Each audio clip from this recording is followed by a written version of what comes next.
Chapter 1039. There were quite a few intelligent people on the stage. Bai Xinyan was definitely one of them. Even though she did not hear the contents of Luo Nan's murmurs clearly, she was able to make some judgments as she followed the gazes of the two extraordinaries. A new call came in at this time. Bai Xinyan glanced at the caller ID and saw that it was unfamiliar. She chose to reject the call. Her thoughts were diverted, but when her attention returned to this side, she was stupefied once more. On the stage, Luo Nan's murmurs seemed to be mixed with some peculiar echoes. It sounded like the faint sound of thunder that could be heard before, but after several refractions, it became inexplicably clear once more. Bai Xinyan wanted to make a further analysis, but she saw Luo Nan raise his head. She did not know when his lips had closed. He gave a deep glance at the equipment on the stage, then he turned around and left. Anyone who saw this action would be stupefied. Completely subconsciously, Bai Xinyan strode forward to follow him. Aside from her, Blood Demon and Wan Luhua, these two extraordinaries, actually followed Luo Nan's lead. At the very least, they had curious expressions. Even Tucker wore a bitter expression as he followed behind Luo Nan in silence. The people who had been watching the liveliness in the surroundings had long been scared out of their wits by the unforeseen event on the stage. They saw Luo Nan take the lead and step down, and each and every one of them hastily retreated to make a path. As for the other side of the stage, only Song Can and the others were left. They were either on the stage, below the stage, or in the cracks. Each and every one of them was dumbstruck. They did not know how to react. Tell them to stay a bit further away. Luo Nan suddenly spoke. His thoughts were jumping wildly, but his direction was still unclear. They can't blame others if they get lost in a bit. Bai Xinyan was barely able to grasp the rhythm. She turned her head to glance back and said, "The stage will be cleared. It won't collapse, right?" Huh? Blood Demon turned his head as well. He swept a few glances, then rubbed his chin thoughtfully. Luo Nan shot a glance at Bai Xinyan, not saying much. Bai Xinyan responded with a smile. She followed Luo Nan very closely, but at this moment, she certainly couldn't hug him anymore. She just forced herself to walk side by side with Luo Nan and tilted her head to look at his profile. In the end, Bai Xinyan didn't have the ability to peer into people's hearts. All she could see in her eyes was Luo Nan's gentle facial contours. His gaze was probably looking straight ahead, and his pursed lips possessed a bit of maturity and rigidity. Luo Nan was able to relate to the current situation. Many of these had been damaged by the childish fine hair on the corners of the young man's lips and cheeks. It was pretty much universally recognized by all sorts of research. Luo Nan's physical development had been tempered by drugs that affected his nervous system for many years. There were also a few other factors that interfered with his growth. Luo Nan's growth was slower than that of his peers. This was reflected in his height, hair, voice-changing period, and even his personality. From a traditional physiological and psychological perspective, this was a sensitive child who was in the rebellious phase and could explode at any time. Of course, if an ordinary rebellious child wanted to explode, he could totally slap them. But for Luo Nan, for this psychic expert who possessed inhumanly powerful strength, the so-called explosive point was not the least bit exaggerated. Perhaps the earth would explode with a single slap. And from Bai Xinyan's perspective, the most dangerous thing about Luo Nan was that he had obtained his profound theoretical system from who knows where. It could be said to be complete and self-consistent. He had his own view and judgment of the external world. Moreover, he could turn the unfathomable thoughts in his mind into reality in a matter of minutes. He didn't need external help. This caused Luo Nan's way of doing things to completely break away from the traditional model. It made people unable to predict and dispel. There were many times when everyone was still suspicious, but the situation had already intensified to an irreparable stage. Just like right now. Bai Xinyan could already smell the scent of losing control. Every step she took seemed to intensify the drumbeat of the curtain being drawn. But she had no way to deal with this. Why do I have to think of a way? Bai Xinyan laughed self-mockingly. She adjusted her breathing a bit, thinking about adjusting her mood before making a plan. And at this time, she suddenly noticed that quite a few people in the audience, who were making way for them, were reacting strangely. The attention of the audience was somewhat diverted, especially to the area where the group of people had already passed. Some people were inexplicably sizing up all around. Some were even tapping their ears. There were also some who were whispering. Bai Xinyan could hear a bit. For example, the echo is too loud. The stage is still collapsing. Let's stay a bit further away. And so on. It's a sound. When this thought became clear, Bai Xinyan's heart suddenly tightened. Yes, a sound. She turned her head to look at Luo Nan. The young man beside her was still pursing his lips. His gaze was looking straight ahead. This was clearly his first time coming here, but he had unknowingly become the leader. God knows where he would lead this group of people to. Well, the most crucial question right now was Luo Nan had clearly shut his mouth, but the surrounding air still floated with a muffled shockwave. She carefully discerned, the murmuring was still there. It even stirred up the echoes of melancholy thunder. Of course, this thunder was not really thunder. At the very least, it wasn't just thunder. It wasn't just sound waves conducted through the air. It was dark clouds that pervaded above the sea of consciousness. It was a strange creature that rubbed against the front of the antennae of consciousness. Bai Xinyan felt that it was like a sharp blade. It was like a gun barrel that was spinning in front of her forehead. Then everything became clear. Luo Nan's will vibrated in the void, generating endless echoes. Such vibrations were absolutely impossible to circulate within the exhibition hall of Area C12. They had probably already, on the other side, Blood Demon blew a whistle. He rejoiced in Luo Nan's misfortune, as if he wished for the whole world to be in chaos. Star Shaman has said hello. He's in Area A, right? He's not there. Luo Nan's response was without rhyme or reason, but everyone around him understood. Bai Xinyan sighed soundlessly. It was very clear that with Luo Nan's actions, the entire jadeite light, from top to bottom, inside to outside, no one would be able to escape. The restless thunderclouds really were hovering above their heads. You need to be careful. With that damned witch's nature, she might borrow this disciple to get involved. It's fine as long as she hasn't, Luo Nan responded casually. He then asked, who's with him? I don't have your abilities. She didn't take the initiative. Oh, it's Connie. She said hello. Headquarters actually sent her to act as an advance party. It's her. That makes sense. Luo Nan recalled this person. She was Constance Dalei, a female extraordinary.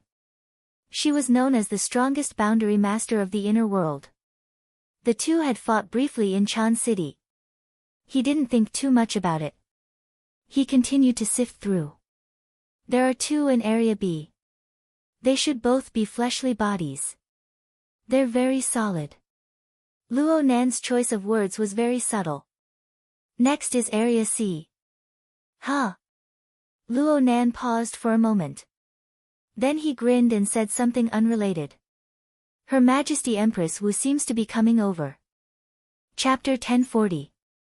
The commercial plane pierced through the clouds, continuing to correct its direction and altitude as it drew closer to the surface of the sea. Zhang Yingying looked at the scenery through the porthole from within the cabin. She mumbled casually, is there going to be thunder? The wings seemed to be charged. The commercial plane had already pierced through the thick clouds before she finished speaking. The field of view below suddenly opened up. The jadeite glow was like a small and exquisite steel box on the roaring sea surface. It was practically one with the leaden sea surface. Only the fluorescent lines on the landing platform at the top of the ship gave a rather clear indication. The commercial plane communicated with the cruise control tower and began to descend. The noise in the cabin grew louder at this time. Is the engine broken? Zhang Yingying subconsciously mentioned this and immediately spat a few times. But no matter what, the noise was there and it was getting louder. Meng Chong, who sat across from Zhang Yingying, unconsciously frowned. It's not sound waves. It's not purely. He paused for a moment and made a judgment. There's power at work on the mental plane. He's fighting with someone. The he Zhang Yingying spoke of was clearly referring to Luo Nan. Zhang Yingying furrowed her brows as she spoke. She did her best to sense the details on the mental plane. It's not the middle of winter. It's like the clouds above. There's going to be a sudden explosion of thunder. Huh? Zhang Yingying inexplicably felt a bit familiar. She moved closer to the porthole and looked outside. The cruise ship continued to approach.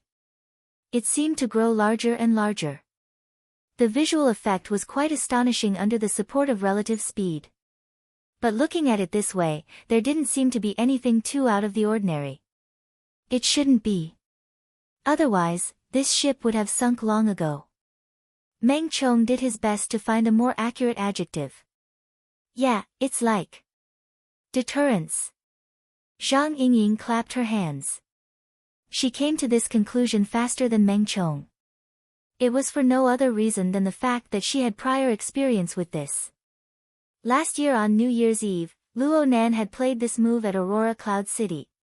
His tyrannical will pervaded the void like a soundless thundercloud, suppressing all sides and causing chaos. Only a few months had passed. Zhang Yingying's memories were still fresh in her mind. A slight reminder triggered her memories. In the end, we still have to fight. Zhang Yingying still remembered that there were a few troublesome characters at Aurora Cloud City back then, but not many. She was on her home turf. But now, above the boundless ocean. The Abyss District is not peaceful either. Although Meng Chong was a piece of meat. Beside him, there were also no extraordinary species. However, he could use the Blood Soul Temple in the Abyss District to catch some strange movements of this level. Abyss District, this situation indirectly confirmed Zhang Yingying's worries. She really wanted to observe more directly. The problem was that she didn't have a tool similar to the Bloody Soul Temple, so she could only look at Her Majesty Empress Wu. Making a gentleman's agreement with him is more troublesome than I expected. Under Zhang Yingying's gaze, Her Majesty Empress Wu's gaze left the scroll in her hand, and she shook her head slightly. Zhang Yingying's eyes widened. They're really fighting. It doesn't involve individual domains. Connie is quite gentle most of the time. Star Shaman probably doesn't want to express his position that quickly. The remaining few are all fleshly bodies. Unless Luo Nan fights his way to their door, they probably won't do anything. There are a few extraordinaries on the ship. Zhang Yingying was shocked at first, but she did not receive an answer.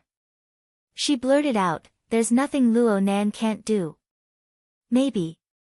As they spoke, the business jet landed steadily in maglev mode. Her Majesty Empress Wu put away the scriptures, rolled them up, got up, and walked out. Let's go take a look. I hope I won't regret it. Where's Luo Nan? As soon as Zhang Yingying got off the plane, she grabbed the receptionist and asked. But how could the receptionist know that? She stammered and couldn't say a complete sentence. Zhang Yingying could not be blamed for this. Luo Nan had a water vapor avatar, and his communications wristband was several thousand kilometers away. If he picked up the call, it was his ability, but if he didn't pick up the call, it was normal. Anyway, he didn't pick up this time. Zhang Yingying was a little anxious. Fortunately, Her Majesty Empress Wu was confident. Go to Area C12. There was a clear direction for them to take off directly from the top deck. They took a car there, and it didn't take long for the group to arrive at their destination. They saw the work that Luo Nan had just completed. The question was, where was he? Where's Luo Nan? Zhang Yingying stared blankly at the messy display in front of her. He's probably looking for someone. Let's go. Then why did we come here for? Before I die from anger from the trouble he caused, I need to adjust my state of mind. It's only after seeing this that I feel like I'm not stupid. Her Majesty Empress Wu pinched Zhang Yingying's cheek and headed straight for the display. Quite a few spectators were attracted to the display after Luo Nan left, but the vast majority of people were blocked outside. The on-site staff members were blocked outside. No one stopped Her Majesty Empress Wu when she walked over. It wasn't that the on-site staff had good eyesight. In fact, it was more like they were blind. In any case, Her Majesty Empress Wu slowly arrived at the edge of the platform. She didn't go up, just tapping the scripture scroll in her hand against the palm of her other hand. It was as if she was counting a beat. She seemed to be deep in thought. Zhang Yingying and Meng Chong followed her to the front. They could not help but gasp in admiration at this warped yet neat layout. As ability users, they could not help but consider what they would do if they were in her place. What would they do in order to realize all of this? But in the end, they could only look at each other and shake their heads. How did he manage to do this? Zhang Yingying asked, not understanding. Probably. It's an ability that can continuously affect the structure of space and time. This answer was quite clear. However, the one who responded to Zhang Yingying wasn't Her Majesty Empress Wu. It was a woman's voice, but there were a few intentional or unintentional breaks in her words. There was a hissing sound between her words. It carried a mysterious and even sinister flavor. Zhang Yingying jumped in fright. She suddenly turned around and saw a woman wrapped in a wide white robe standing behind her. The woman had just lifted the hood off her head, revealing a delicate and pretty face. An explanation was an explanation, but the woman's gaze wasn't on Zhang Yingying at all. She only stared at Her Majesty Empress Wu, who had just turned around. She spoke with an exceptionally cold tone. Wu Zhao, this is the big trouble you've brought. Yeah, Connie. This is the big trouble you've stirred up. Zhang Yingying stuck out her tongue. She very consciously moved closer to Meng Chong. Without a doubt, the woman standing behind Zhang Yingying and the others was the world's top barrier grandmaster. She had a transcendent status in the Ability User Association, Lady Constance Dollar. In a sense, she was the enemy of Zhang Yingying and the others. Zhang Yingying also noticed that other than Constance, there was also a gentle-looking man who had silently arrived. He wore a casual suit. His figure was tall and straight. He could be considered handsome, and he was smiling from ear to ear. But the problem was that his face was even paler than Constance's. It had reached an unhealthy level. This caused his smile to appear somewhat sinister. Although Zhang Yingying had never seen him in person, she had seen the information. She immediately made a judgment. Star Sorcerer. There was no escaping. Chapter 1041. It seemed that these sorcery guys were all similar. Zhang Yingying had once heard from Her Majesty Empress Wu that although Constance Dalii, a female extraordinaire, had formed her own school of thought when she was young, she had been taught by the necromancer. The two of them had quite a bit of history. Now it seemed that this was indeed the case. As Death Witch's proudest disciple, the Star Shaman's relationship with Constance was obviously not ordinary. However, Zhang Yingying did not know that extraordinaires from Jade Light had entered the venue so early. After all, if not for Blood Demon's interference, they would have only arrived at 8:00 in the evening. These two had come so early. It couldn't be that they had nothing better to do and were sunbathing on the ship, right? Her Majesty Empress Wu also asked, "You came so early. Are you going to tour the exhibition hall a second time?" No. I just want to see with my own eyes the ability of Big Trouble to cause trouble. Star Shaman seemed to be better at socializing than Constance, so he automatically took over the conversation. Her Majesty Empress Wu glanced at him. Just go and greet him. He hasn't gone far, right? We are more interested in his work, his plastic arts. Star Shaman smiled as he spoke. When he curled his lips, he looked a little handsome, provided that his pale, almost transparent skin was ignored. It's because of this that we can endure the noise of his abyss area. We didn't know that he has a hobby of chanting scriptures in the abyss area. Chanting scriptures. Has this happened before? Her Majesty Empress Wu seemed to be asking the obvious, but Zhang Yingying thought about it seriously. I don't think so. He's already weird enough. If he chants scriptures every day, what will happen? At this point, Zhang Yingying glanced at the Buddhist scriptures in her boss's hand and stuck out her tongue again. It seemed that she had accidentally poked someone she could not afford to offend. Ah, no, it was the person who paid her salary. Her Majesty Empress Wu did not care. After all, Zhang Yingying did not truly understand what was happening in the abyss area. She tapped the scripture lightly on her palm and turned her gaze back to the exhibition table. He was already emotional, and he was egged on by Blood Demon. God knows what state he's in now. But there has to be something exciting in it. Constance stared intently at the shattered exhibition stand and replied simply, "That's right, it's not a big deal. Maybe. There's no harm in asking." The star shaman made a pointless suggestion. However, the gazes of the three extraordinaries turned to Song Can, who was still in a daze on the stage. Zhang Yingying blinked. An eyewitness? Where have I seen him before? The star sorcerer added, he should be in charge of one of the departments in the Deep Blue Laboratory. Constance recognized it too. The Western Pacific Observatory. It's the organization in charge of observing and researching the spatial interference between the Deep Blue world and Earth. Her Majesty Empress Wu smiled. I remember. When the coordinates were announced last year, it was him who recorded the explanation video. I always thought it was a secret organization. To be able to hide the exact coordinates of the Deep Blue world until last year, it's an impressive achievement. It was hard to tell whether Her Majesty Empress Wu's words were sarcasm or praise. The other two transcendents pretended not to understand. There would definitely be differences between the headquarters and the branch in the sharing and handling of some critical information. This circle would also definitely be different from that circle. There was no need to explain any of this. Song Can stopped on the display stage for a long time. He had been given quite a fright by Luo Nan before, but it wasn't to the point where he couldn't recover his wits until now. There was another reason why he stayed behind. This was because he sensed that the display stage, which seemed to be in pieces, was currently displaying a deep content that was extremely closely related to him. At the very least, it was related to the project he was in charge of. Song Can wasn't an ability user. At the very least, he wasn't an ability user in the traditional sense. However, he was able to sit in the position of the person in charge of the observation center.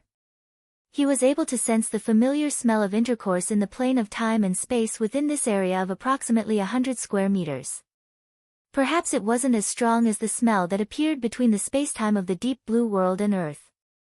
However, the feeling that came and went, the feeling that seemed real and illusory was simply like a beautiful dream. It made him unwilling to wake up. Therefore, he clearly knew that problems would arise if he stayed here for too long. The staff at the scene had indeed tried to clear the area and persuade him to leave, but he still persisted in bringing the researchers under him and nailing himself to the display stage. He wanted to see if he could discover more valuable clues. Right now, the most frustrating thing was that the equipment of the observation center couldn't enter. Distant yet distant, huh? Someone spoke behind him. Yes, that's the smell. Does it feel like a reflection or a link? Oh my, the word link is used too well. Song Can clapped his hands in praise. Only then did he realize that something was wrong.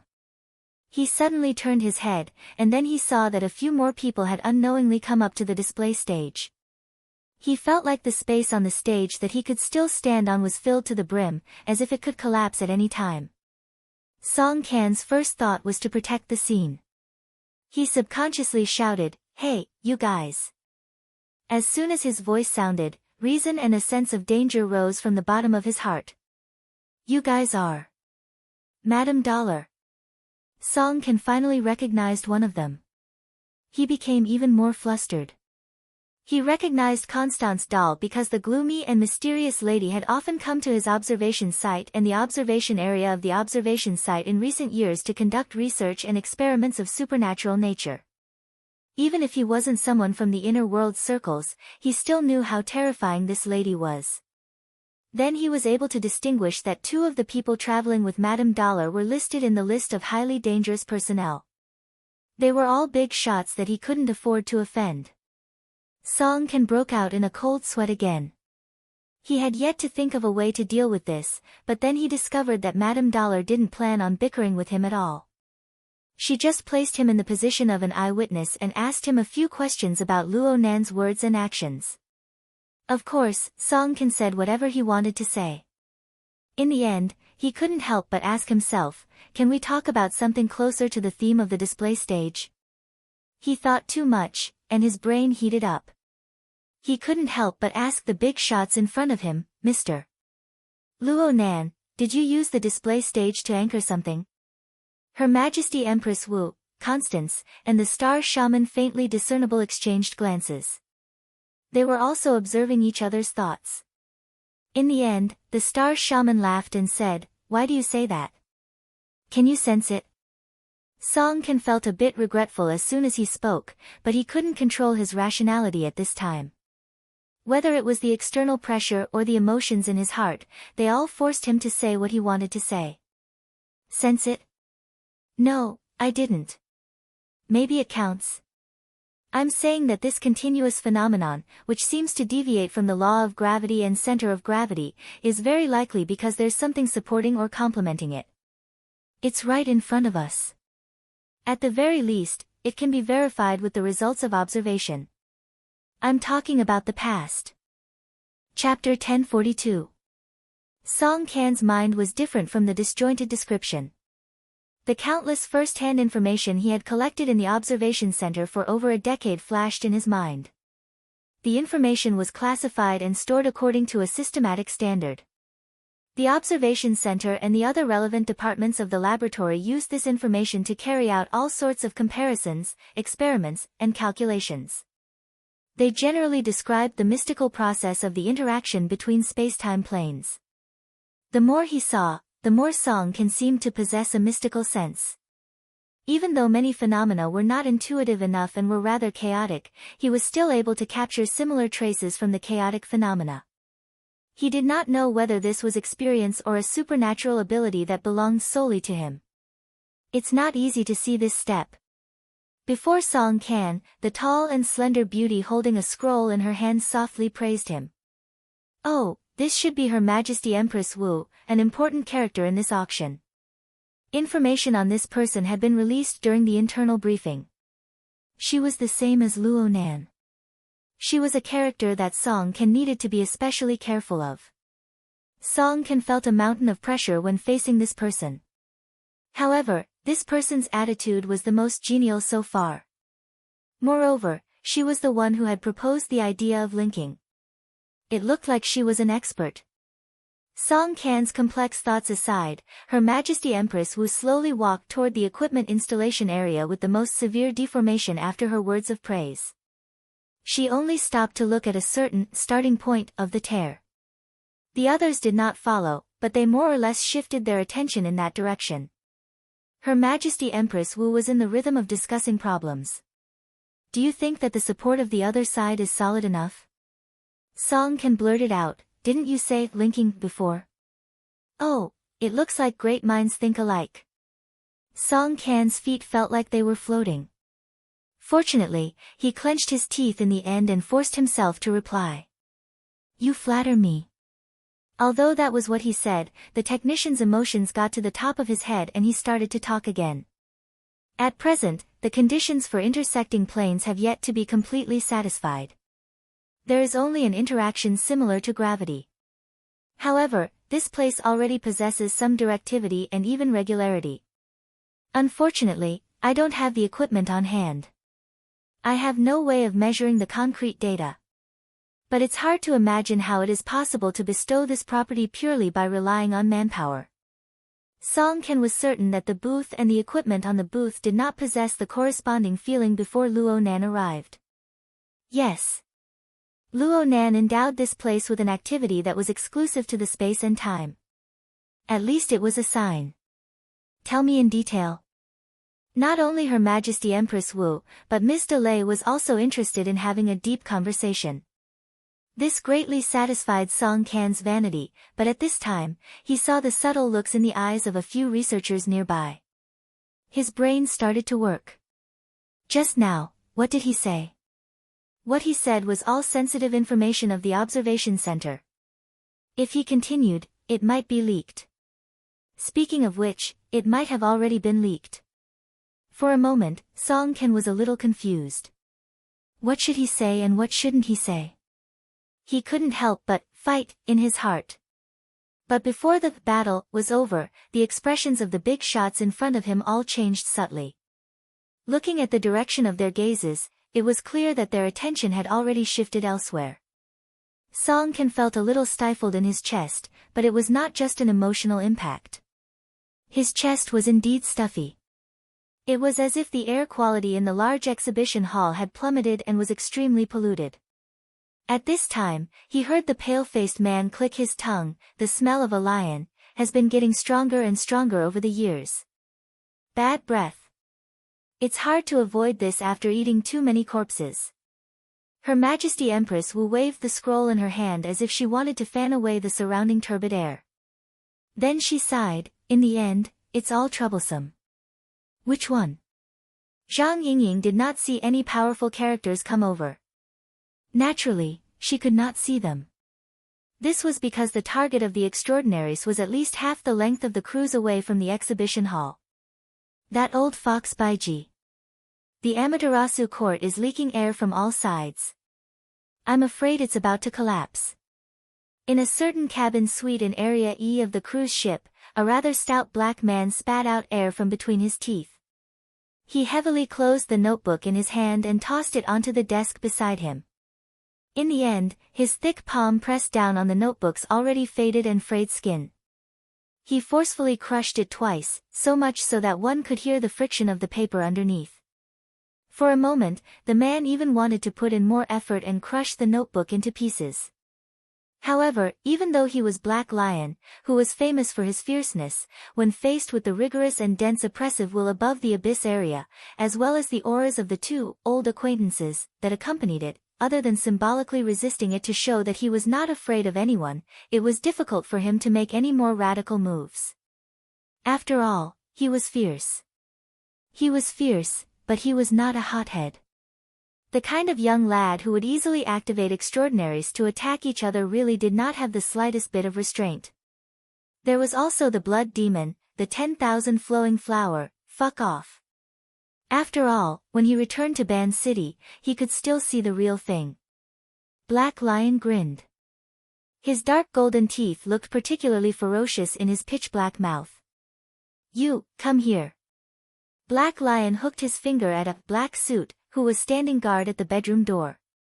The latter was slightly startled, but quickly came forward. Black Lion roughly stuffed the notebook into the chest of the black suit, and knocked it with his fist. Take this to the exhibition hall in Zone C12 and put it at the booth of Lab 70. If you meet anyone on the way and ask for it from you, just give it to them. No matter how well trained the black suit was, he was a little dumbfounded when faced with such vague orders. Give it to anyone who wants it.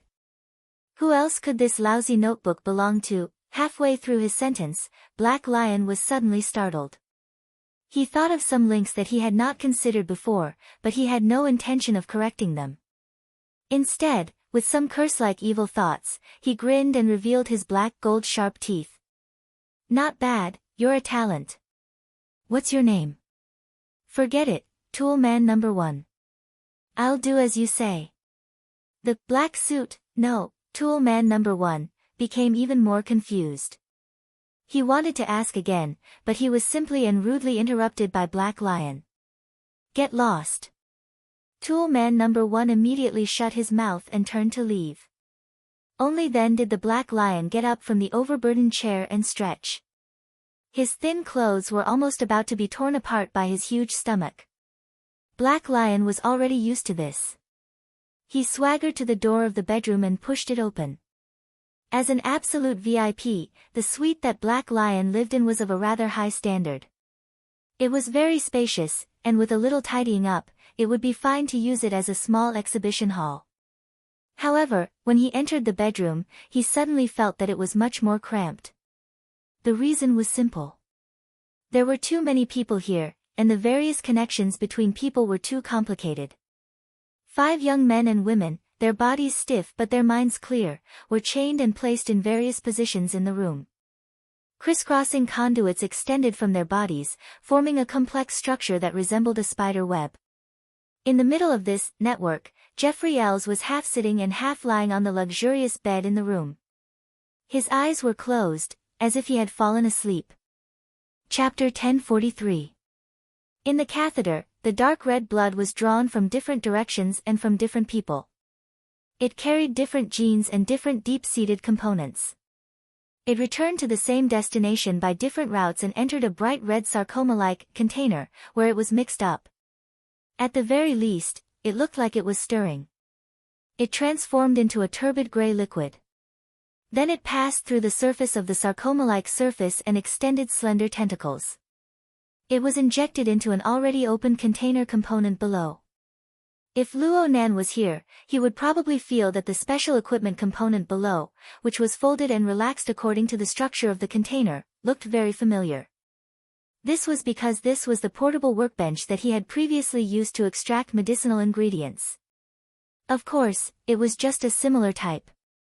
The current portable workbench was much more advanced than the ordinary one that Moya had paid for, and its functions were also much more powerful.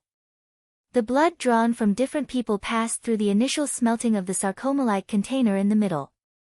Then it entered the portable experimental vessel for a second extraction. It passed through the relevant instruments for testing.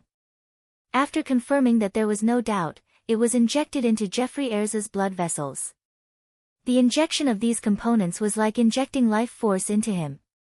Jeffrey Ayres' rapid breathing slowly calmed down. His rusty red skin also gradually returned to normal. Correspondingly, the 5 young men and women responsible for transfusing blood to him weakened at a visible speed. The rapidly proliferating feeling of fear gave additional wear to his body and mind. Some of the girls were already in tears, but no one cared about them. Old Ayres himself was in average spirits. He was extremely tired under this abnormal state. However, he still opened his eyes when Black Lion walked to the front of the bed. He stared at him calmly, maintaining the manner he should have. Black Lion revealed a mouthful of black gold teeth. "Ha, this kind of vanity is meaningless. You need to sleep." Old Ayres slowly raised his hand and gently slapped his forehead. He spoke hoarsely, "Another failed product. There's no need to emphasize the mistake you made. In any case, your memory function isn't reflected in this failed experimental product." Black Lion casually twisted a catheter beside him. He even used his thick finger to flick it. "Right now, you can have the laboratory create another one. I heard that you recently found a collaborator. He's a gene trafficker and catalyst expert. His single cost has plummeted, right? You're talking about Luo Yuan. I don't trust him." When faced with one of his own, Old L's tone was much slower than usual. Every rise and fall of his voice seemed to require extra strength. However, this way of speaking allowed others to hear every important information in his words. "Luo Yuan's ability is unique, but I don't trust the so-called ability that can't be replicated by machines, no matter how good it looks." "Are you talking about me?" The Black Lion grinned again. "You still haven't found a machine that can replace me." Old L shook his head slightly. With the face of a strong man, he spoke the words of an old man. "This is different, son." "Shut up." The Black Lion changed the topic. "Instead of thinking about that, why don't you think about how to appease the people in Clay's lab? Of the 6 test subjects in Group AB, if you snatched 5 of them, it would not be easy to extract enough energy from their blood to last you the entire night. Then increase it." Old L's gaze landed on the sarcoma container that was suspended in midair. Without any hesitation, he said, "Doesn't he still have Team C? 3 or 4 more should be enough. I can't just focus on Clay's side. No matter what, I have to give Mao Xingye some face. I still have a few big orders waiting for him." The black lion patted his belly. Speaking of which, Clay's side really put in some effort. The quality of these test subjects is very high. They're controlled at the critical point of the second to third phase transition. The nourishing power is unexpectedly pure and clear. It's indeed useful. Forget it. Let them prepare first. I'll go around the ship and see if there's anything more suitable. If it really doesn't work, I'll catch a few fish in the sea. It'll make do. However, old Els was being stubborn here. No, there's no such thing as make do in my dictionary. Shut up. At your age, if you talk too much, the room will be filled with the smell of rotten apples. The black lion ignored old Els' request. He turned around and left the room. Old Els was not angry, at least on the surface.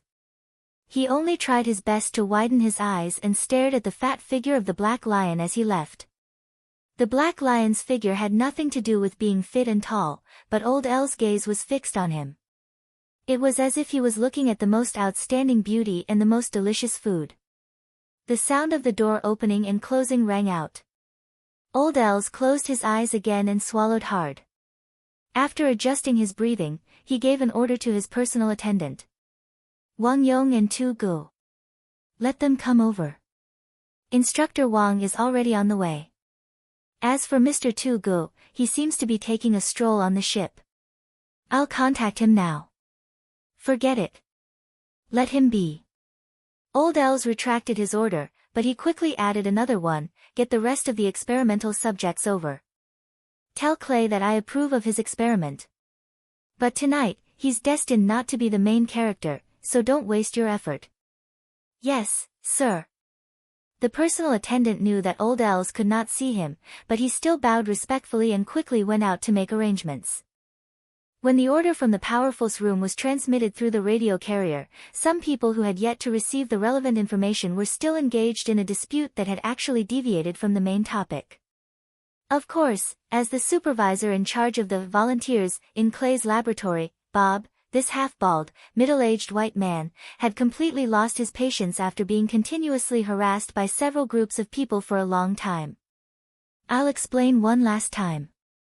The reason why Team C can go on stage is because there's a problem with Team AB. According to the agreement, it's their turn. Bob spoke very frankly, but this matter could not be resolved with a frank attitude. Yuchi had already started slamming the table. If there's a problem with Team AB, how are you going to ensure the safety of Team C? In the face of an unstoppable force, being able to go on stage is the greatest safety. Bob also slammed the table. Fortunately, Smith kept mediating. Only then did he suppress his anger and say a few more words, for Smith's sake, Mr. Yuchi, I think you're lucky enough, especially your child. I suggest that after this matter, you can buy a Powerball bet. Perhaps it will create a rich asset that is not inferior to your current net worth. I've already revealed enough. I don't want to make trouble more troublesome. I only hope that everything will become simple. Now, let's act according to the contract. As Bob pressed the bell, black suits that resembled human weapons surged in and invited Yuchi and Smith out of his temporary office. Chapter 1044.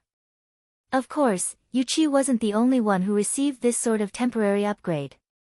In addition, the volunteers of Team AB had more or less their relatives accompanying them. It seemed that a wave had already arrived before them. But the men in black suits used violent methods to clear out Bob's temporary office and the corridor outside. They also effectively separated the parties involved. This sort of method was crude but effective. As for whether it was illegal or not, who cared? We can't count on Bob. I just tried to contact Bai Xinyan, but she didn't get through. She didn't respond to my message either. Smith glanced at the man in black, who was monitoring them, and cursed. He couldn't continue because Yuchi was staring straight at him. Yuchi's face was blue and his eyes were bloodshot. Smith had been a broker for a long time. He knew that he was facing the backlash of his clients. Even if he had a clear conscience, there was no reason to talk about this at a time like this. As for the fact that the experiment wasn't really risky, there was no need to even mention it. In the end, Yuchi was still a rational person. He knew that venting or taking out his anger was meaningless at a time like this. At this time, Yuchi's mind was also very chaotic. He even considered bringing Yuzheng along to escape from this giant ship. Fortunately, he quickly eliminated this kind of irrational fantasy. He tried to use his rationality to find an opportunity. Is there anyone else who can contact Dr. Clay directly? It would be good to have a word with him. Convince him to change people or use fewer people. Anything is fine. As long as little Zhen can escape, the sponsorship fee is negotiable. Smith nodded and didn't say much. He operated his wristband again.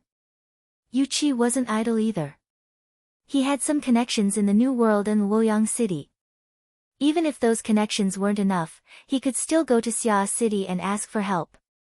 Even if it didn't have any real effect, it would be good to make Dr. Clay and his experimental team hesitate for a bit. The two men could be considered rather accomplished. They stood in the corner of the corridor and madly made phone calls. But it didn't take long for reality to tell them there was always a gap between hopes. This was very normal. There was no need to involve specific people. As long as it was a problem related to the mutation infection, it was extremely sensitive and taboo. Not to mention, they were far away in the middle of the ocean. They were situated in an extremely delicate geographical and social environment. The Jade Light. Who would easily open their mouths and make a promise upon hearing the name? The other party didn't even need to refuse. Just by saying that they wanted to understand the situation, a few hours, half a day, or even an entire night would pass. Yuchi was also a sophisticated person, so he had a basic judgment of these things. The more people he contacted, the colder his heart became. It was the same for Smith. Even if he didn't feel a chill in his heart, he felt more and more awkward standing next to Yuchi. He urgently needed to come up with a decent solution, but in the end, he could only come up with something that was better than nothing. York, I think we should start with Bai Xinyan. Even though she rejected us, we know where she is. We can look for her directly, or through her father. Didn't you say that we worked together before? Daydream? At this moment, when he said this name, he felt even more awkward, but it could also be considered a path. Smith and Yuchi were stunned. They seemed to have thought of something at the same time. The former raised his voice and asked, what was it called again? Yuchi did not answer. He immediately turned around and rushed to Zone C12. Smith hurried to catch up. It was probably because the increased blood circulation stimulated his brain. He recalled the name. Luo Nan, right? Is he sure he's still here? Yuchi still did not speak. He just operated his wristband to confirm that he didn't have Luo Nan's number. He quickly switched to a different person and sent out a communication request. The target was his daughter, who was several thousand kilometers away. His mood was about to explode, but he forcefully suppressed his emotions after connecting.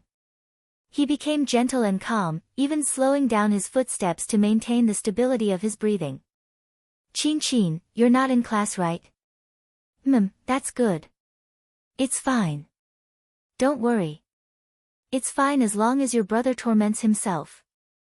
Yuchi chatted with his daughter for a bit with absolute willpower before finally getting to the main topic. Oh right, Chin. I accidentally saw someone here just now. That's right. You know him.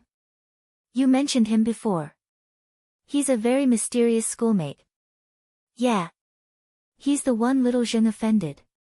I just brushed shoulders with him and just remembered. I didn't have time to say hello. Yeah. I'm very curious as well. Why did he come here? Do you have his contact information? It's nothing. It's just too much of a coincidence to bump into him on an ocean cruise. It's good to get in touch and deepen our relationship. Dad can't miss out on such a powerful young person in Xia City. Smith spread his hands to the side. It must be said that Yuchi's ability to control his emotions was quite decent. He was unable to hear any sense of anxiety from the tone he used to converse with his daughter. But since he was going to lie, the logic behind his words wasn't tight enough. Hopefully, the other side wouldn't be able to tell. Looking at Yuqi's expression, he had indeed deceived his daughter. The problem was that Yuqi's friendship with the other side didn't seem to have reached the point of exchanging numbers. Yuqi's face was filled with unconcealable disappointment, but he quickly roused his spirits and said to the other side, "This is a rare opportunity. I remember that you're friends with his relatives." Help Dad ask. Okay, send it over in a bit." The call ended, and Yuqi's brows furrowed even tighter. Smith saw the situation and said some nonsense, "Let's go over there first. Maybe we'll bump into him." Yuqi didn't know what he was thinking. He was a bit absent-minded. Smith called out to him, and he woke up with a start. He tossed the little doubt that he hadn't straightened out to the back of his mind. He nodded in agreement and sped up again. Naturally, he didn't know that thousands of kilometers away, in Xia City 6th High, his daughter had already made a decision. She dialed a number that she claimed she didn't know. On the cruise ship, which was as complicated as a maze, almost everyone had their own goal, whether it was an internal drive or an external drive. Tool Man Number 1 accepted a strange order and found the express passageway leading to Area C. He entered an elevator that was on the way. He came out in a hurry. He didn't even wrap up the hot notebook with anything to cover it. It wasn't appropriate to hold it in his hand. In the end, he did what Black Lion did and put it in his bosom. The problem was that this notebook was really hot. That wasn't a description. Tool Man Number 1 was in the outer circle of the inner world. He was certain that this notebook definitely possessed some special magic. Ever since he put it in his bosom, it had been emitting heat. It was so hot that it made one's heart wrinkle. At the same time, there was a slight vibration. Of course, it was possible that this was an illusion. In any case, it was absolutely right to get rid of such a hot item as soon as possible. Up until now, there hadn't been any strange people asking him for it. He just hoped that the elevator would hurry up and enter Area C's exhibition hall so that he could put the item in its proper place. However, the elevator was for public use. It was normal for people to get on it midway. After crossing 2 floors, the elevator door opened, and a colleague, wearing the same black suit and black sunglasses walked in. The moment the elevator door opened, the identification device came into play. It was a real colleague. The two of them didn't have any expression. They nodded as a greeting. The newcomer stood on the other side of the car, putting some distance between them. In their line of work, being careful with their words and actions was the most important thing. If it wasn't necessary, they absolutely wouldn't inquire about each other or strike up a conversation. Silence was the most reassuring atmosphere. The problem was that Tool Man Number 1's calm state of mind didn't last more than 2 seconds before it was broken. The elevator door closed and the car started moving. The colleague who came in turned to him. His gaze was fixed on him through the sunglasses. "Can I take a look at the notebook in your bosom?" Chapter 1045. The colleague spoke very politely, and he had a magnetic subwoofer that made other men envious. But when these elements were combined with what he said, it made Tool Man Number 1's already overheated heart almost explode. "Can I?" Tool Man Number 1's body instinctively tensed up, and he almost got into a defensive posture. But at this moment, Black Lion's instructions flickered in his heart. If you meet someone on the way and ask for it, just give it to them. This order dispelled all his subjective initiative. Tool Man Number 1 was stunned for half a second before he hurriedly took out the notebook from his chest and offered it with both hands. The colleague also politely received it with both hands. He rubbed it twice in his hands, as though he was inspecting the material. Then, he opened the notebook and flipped through it. Tool Man Number 1 very consciously blocked out the following scene. He looked straight ahead and only stared at the panel of the elevator, as though it contained the ultimate secret to his promotion and salary increase. The elevator continued to descend, and the colleague beside him flipped through the notebook very gently and subtly. Apart from the occasional sound of paper rubbing against each other, there was no other movement. As a result, the slight noise of the maglev elevator became especially clear. This was definitely the most difficult period of Tool Man No. 1's life. It was extremely long. He was already thinking about whether he should press a button midway and directly escape. Anyway, the notebook had already been given, hadn't it? However, when he had this thought, the colleague seemed to have seen through his thoughts. He still spoke gently with the magnetic subwoofer. It won't take too long. I'll return it to you. I don't want it. No one would care about the true thoughts of a tool man. Regardless of whether the other party's attitude was firm or gentle, after this sentence, the sound of paper rubbing against each other suddenly rang out. Tool Man No. 1 thought that the other party had sped up the speed of flipping pages, but he didn't expect to hear a soft sigh beside him. What's wrong? Puzzled, he turned his head and looked at the notebook in his colleague's hands. At the same time, a voice sounded in the car again. Flip faster. It's best to get a general idea first. Tool Man No. 1 was stunned. Why does this voice sound so familiar? No, why are his lips, teeth, and tongue moving? He shuddered violently. The sudden thought in his mind was like a firecracker, exploding his brain into chaos. The area below his neck was cold, as if he was numb from the cold and had lost all feeling. But no matter what, he still moved his lips and spoke clearly. This is getting interesting. If it were me, I'd change the order of these loose-leaf binders. Tool No. 1's eyes were about to burst, but he couldn't see the source of the dominating power that defied his will. All he saw was that his colleague didn't even raise his head as he replied in a calm tone, "It's better to keep things as they are." Tool Man No. 1's tongue continued to move. When Baiji came to me, I didn't think much of it. But now, it seems like it's a waste of God's gift in your hands. Should I agree to it? Or, you can just give it to me, or hand it over to my stupid disciple. I'm sorry, Lady Necromancer.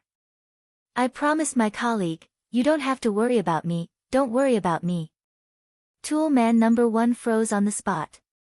His eyes were painful and hot, and he was about to cry. He really wanted to repeat the order that Black Lion had given him, but it was difficult for him to do so. At this moment, he heard a ding. The elevator arrived. Almost at the same time, he also clearly felt his lips and teeth close. His tongue pressed against the roof of his mouth, causing air to rush into his nostrils, and he let out a heavy grunt. Tool Man No. 1's head turned forward again. It had nothing to do with his own will. He saw that the elevator doors slid open, and there were already people waiting outside. There were 5 of them, both men and women. Standing in the middle was a surprisingly young man. They didn't make way, nor did they want to enter. However, their eyes were focused on the colleague beside him. To be precise, they were looking at the notebook in the colleague's hand. Tool Man No. 1's mind had been crushed by the continuous invisible dominating power. He had almost lost his ability to think normally. He could only mechanically observe and reflect the situation around him.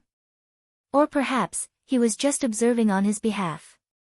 At this time, the colleague beside him raised his head. Through his sunglasses, he met face to face with the people outside the elevator. His hands were still in the position of flipping the pages. After half a second, he opened his mouth as calmly as usual.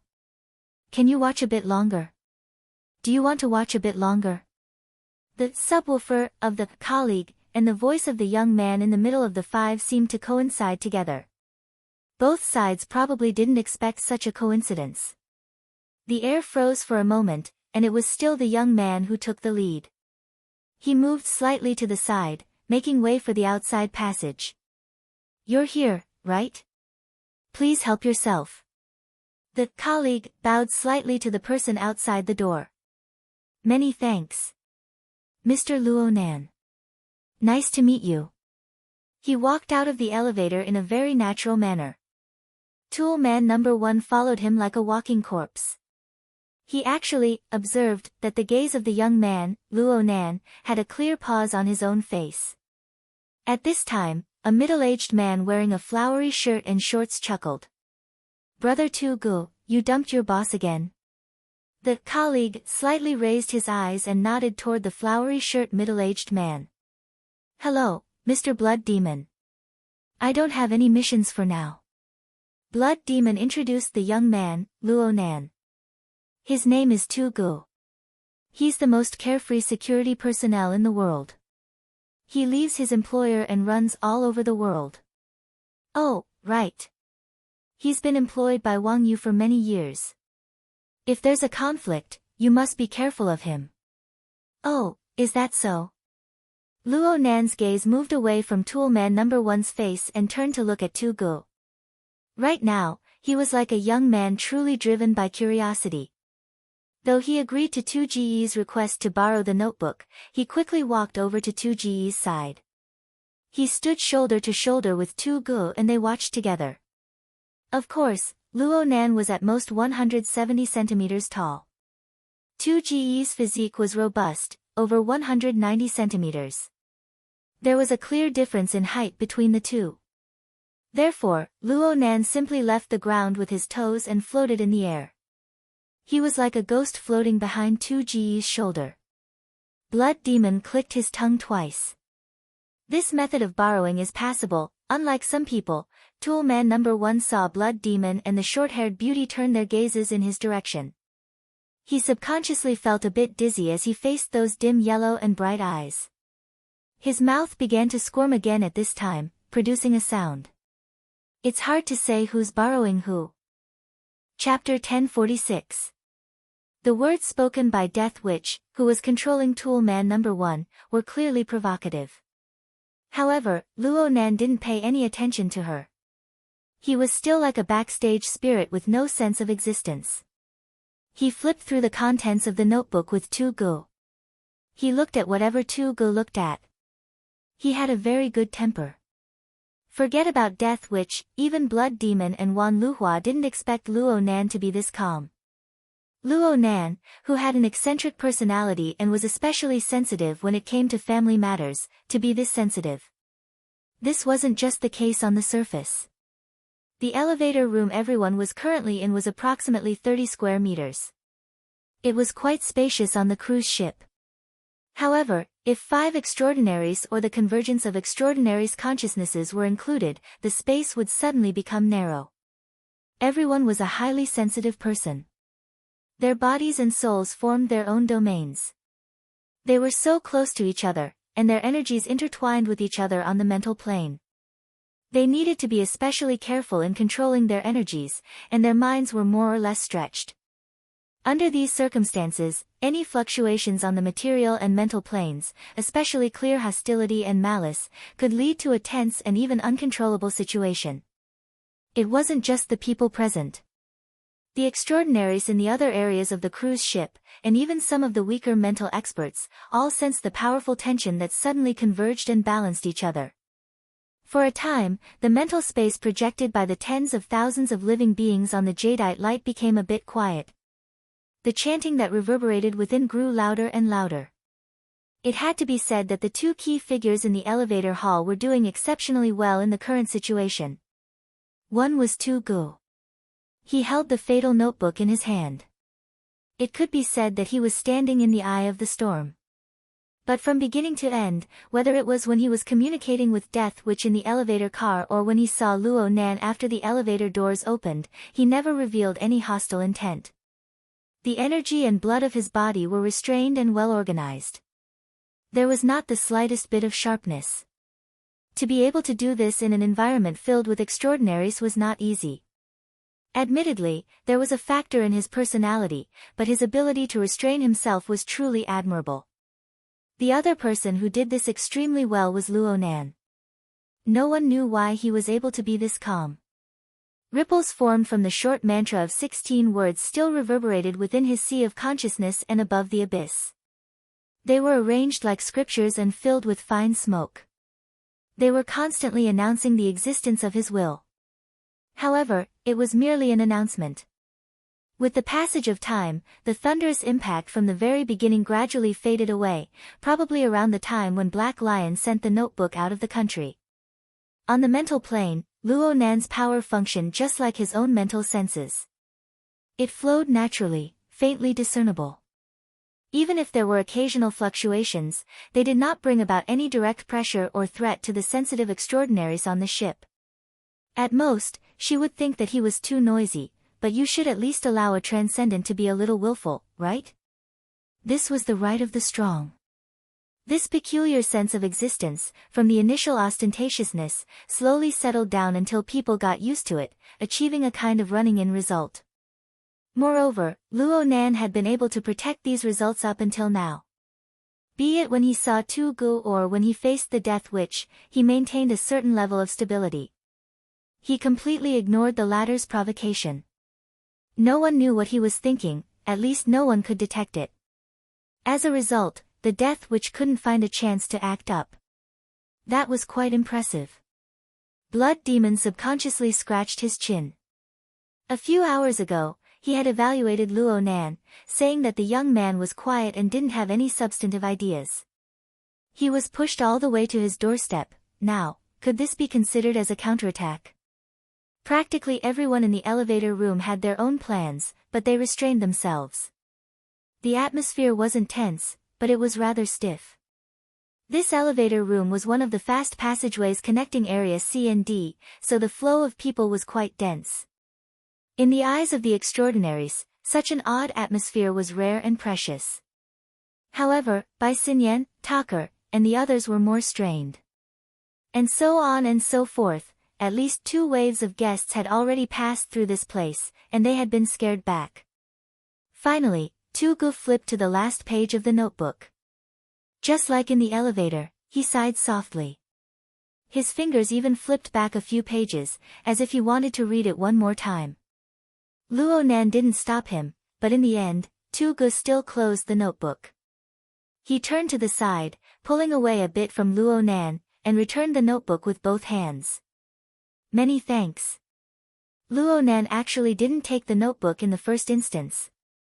Instead, he asked, "You're not going to read it?" "I can't understand it, and I can't tell it apart." "Let's not read it." Luo Nan nodded. He extended his hands and took the notebook back, achieving a handover that made most people sigh in secret. A second later, Luo Nan flipped open the leather cover of the notebook. Sure enough, there were 16 words on the title page, as well as the tetrahedron and its inscribed circumscribed sphere structure. Compared to the 2 books Luo Nan had placed in Xia City and the 2 books burned by the Horned Demon, the handwriting on this page was a bit neater. There were no traces of a second erasure. He didn't flip to the back. He closed the notebook and raised his head to look at Tu Gu. "May I ask your opinion?" Luo Nan's tone and words were extremely polite. Tu Gu couldn't find a reason to refuse. He thought seriously for a moment, but his answer was very simple. "Mr. Luo Yuandao, you must have had a hard time back then." Luo Nan didn't say anything after hearing this. He just bowed slightly toward Tu Gu. Tu Gu returned the bow and said, "Then I'll take my leave first." From beginning to end, these 2 people communicated in an exceptionally polite and courteous atmosphere. It was as if there was a special tacit understanding between the 2, but it made everyone else who saw it feel like they were in the clouds.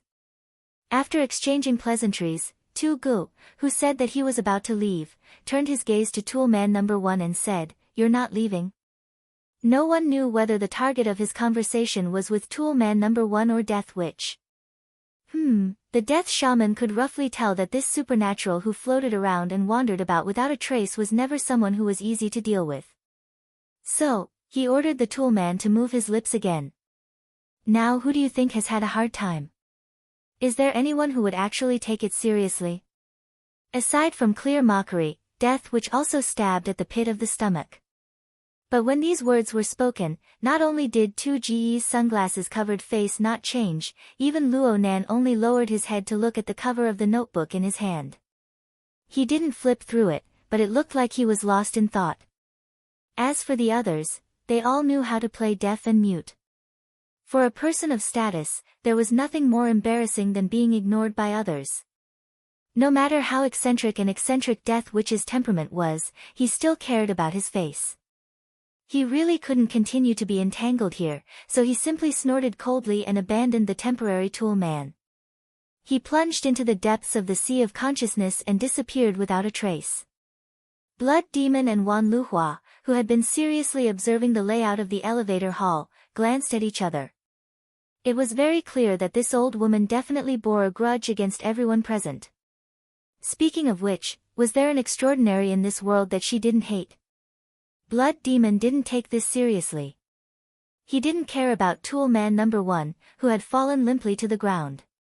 He reached out to pat Luo Nan's shoulder. Today, I'm going to have a whole new level of respect for you. The latter half of Blood Demon's words came to an abrupt halt. Blood Demon awkwardly watched as his palm directly embedded itself into Luo Nan's shoulder. This caused Luo Nan's water vapor body, which wasn't very translucent, to turn half illusory. It looked like it could dissipate into nothingness at any moment. Chapter 1047. In the exhibition hall, everyone was discussing the hook Luo Nan left behind. They were guessing the subsequent developments and changes. It was a very deep and interesting matter. However, the brief confrontation in the elevator hall, not far away, more or less caught people's attention. For normal people, the Jade Light was a city on the sea. The space was vast and the content was rich. One might not be able to finish playing it in a week or two. However, for existences on the level of extraordinaries, this giant steel ship was basically no different from a small dinghy when they clashed and fought with each other. There was practically no buffer, especially for the mental side. Plus, everyone had their own standpoints. The scene of a chaotic battle was enough to make one's scalp ache. As his thoughts changed subtly, the discussion could be postponed for the time being. Constance and the Star Shaman bade farewell to Her Majesty Empress Wu and left together. Star Shaman walked away from Her Majesty Empress Wu's line of sight, and his footsteps clearly sped up. Constance followed without batting an eyelid. Her gaze was slightly lowered as she watched Star Shaman's fingers twitch unconsciously as he walked. She frowned, but she did not say anything in the end. Constance did not speak. Her consciousness reverberated on the mental plane. It was Death Shaman, who had just finished his confrontation with Luo Nan. Everyone was very familiar with each other, so there were no pleasantries. Death Shaman went straight to the point. The notebook is indeed valuable. At the very least, there is perceptible, metaphysical information sealed within. That bastard by G. He just wants the world to be in chaos. Constance was a bit puzzled. Luo Nan seems to have gotten the news a bit too early. Bai Ji is looking for external help all over the world. He might be deliberately leaking information. How big is this circle? There are more than one or two blabbermouths. Death Shaman did not like wasting time on such boring matters. He was a bit impatient. Are you done yet? Immediately. Star Shaman finally joined in. His teacher's powerful consciousness gave him a lot of pressure, even for an extraordinary like him. To reach a state of coordination and sharing required considerable skill, patience, and trust. Although it was said to be, immediately, it had to wait until the two extraordinaries carried Death Shaman's drifting consciousness back to their own rooms. Only then did they truly reach a state of perfect coordination. Star Shaman did not delay any further. His right hand directly drew in the virtual workspace, reproducing the chaotic lines, words, and graphics that Death Shaman had seen in the notebook. Obviously, this was controlled by the Death Witch's consciousness. But now, no one cared about these minor details. The three extraordinary consciousnesses were all focused on these simple yet messy handwriting, attempting to rearrange and deal with them. But how could it be that easy? Constance was one of the top spirit formation masters in the world, and he had a deep understanding of ancient and modern runes and symbols. However, he was still at a loss as to what to do with the runes before him. Who knew what these messy words and images were pointing to? There wasn't even a direction. This is an observation record, the Death Wizard suddenly said. Teacher, you mean, I don't know what the object of observation is, but the writer of this notebook tried to describe it, but he was unable to do so, resulting in a terrible physical and psychological state. The Death Wizard's consciousness continued to flow, like a breeze coming from an unknown place in the cabin, seeping into the muscles and bones. By directly touching that notebook, I can sense chaotic and restless power, despair, and stubbornness. Different sources, but they've been twisted together to form an unrecognizable monster. However, it was sealed by the words and graphics on the title page. Constance and the Star Sorcerer exchanged glances, but there was no doubt. The Death Wizard was publicly recognized as the most authoritative shaman in the world. She could go back in time and foresee things. Her judgment, be it evidence or intuition, was very persuasive and had the power to guide others. Of course, Constance and the Star Sorcerer were transcendents with great confidence, so they wouldn't believe whatever the Death Wizard said. But this kind of explanation was a direction, right? Following this train of thought, the Star Sorcerer tried to think in a relatively reasonable direction. There's no order to the pages in the notebook, and there's no pattern. From a single page, it doesn't seem like a direct depiction, or at least not a mechanical copy. Otherwise, there should be a simpler method and a clearer visual impression. Then, Constance understood what he meant. Then it's very likely an object that can't be described directly, or a target with mental pressure. Just like what many religious texts say, do not look directly at God. None of the three transcendents present believed in the so-called gods, so they naturally replaced the words with, a powerful unknown existence. Perhaps this was still a fantasy, but at least this train of thought could continue. The Death Wizard took the initiative to lead the conversation. It could be a living thing, or it could be a series of more complicated and strange things. No matter what, it would be a very strenuous task to depict it with Luo Yuandao's abilities and methods at the time. He obviously couldn't use any equipment. He had to first observe and understand it, then record it in a way that allowed for practical use. He could only rely on his brain and hands. Sometimes he succeeds, and sometimes he fails. And these, as well as the scattered scribbles on the notebook, are the accumulation of the results of his failures. The Star Sorcerer's arm twitched, and the virtual workspace was destroyed. Clearly, this wasn't his own will. The Death Wizard never wasted her energy on meaningless things. Her time and energy were too precious. Recovering from the results of a failed observation is something impossible. What's left on the notebook are fragments that have been clumsily translated, lost most of the information, and reduced dimensions. And the value lies in the fact that they actually exist. Constance always found something positive. This is that lunatic, Luo Yuandao, right? That's the value of his existence. The Death Wizard's thoughts became more and more erratic. At the very least, he saw a world that we couldn't see. He touched upon a level that he shouldn't have touched upon. He left behind bits and pieces. Unfortunately, they're all trash that can't be recovered. And this is probably one of the reasons why he's able to survive until now. The Star Sorcerer ran through the information regarding Luo Yuandao in his mind. So, is this the reason why he went crazy? The Death Wizard's thoughts laughed. He forcefully accommodates things that cannot be digested. He chases after treasures that he doesn't have the qualifications to possess. He doesn't know that this thing will break his stomach when it enters his digestive system. When it enters his thinking system, it will burn his brain. In a certain sense, he really has it hard. The Star Sorcerer grabbed his right wrist and loosened it a bit. That treasure is with Luo Nan right now? Yes, this connects to the current hot topic. Luo Nan. The Death Wizard muttered to herself for a moment before sneering. He will have it harder in the future. If there's a future. Chapter 1048. Anhai Mental Sanatorium was currently at its most leisurely time of the day. Ward rounds, dressing changes, diagnosis and treatment had all been carried out. The patients and elderly who had been recuperating here walked out of their rooms one after another. They took a walk outside and breathed in the fresh air. It would be even more perfect if the thick clouds in the sky could be wiped away at this time, allowing the occasional sunlight to pass through to be less stingy. Recently, Luo Yuandao's physical condition had been maintained quite well. As the weather warmed up, he had already resumed outdoor activities under the close care of the special nurse.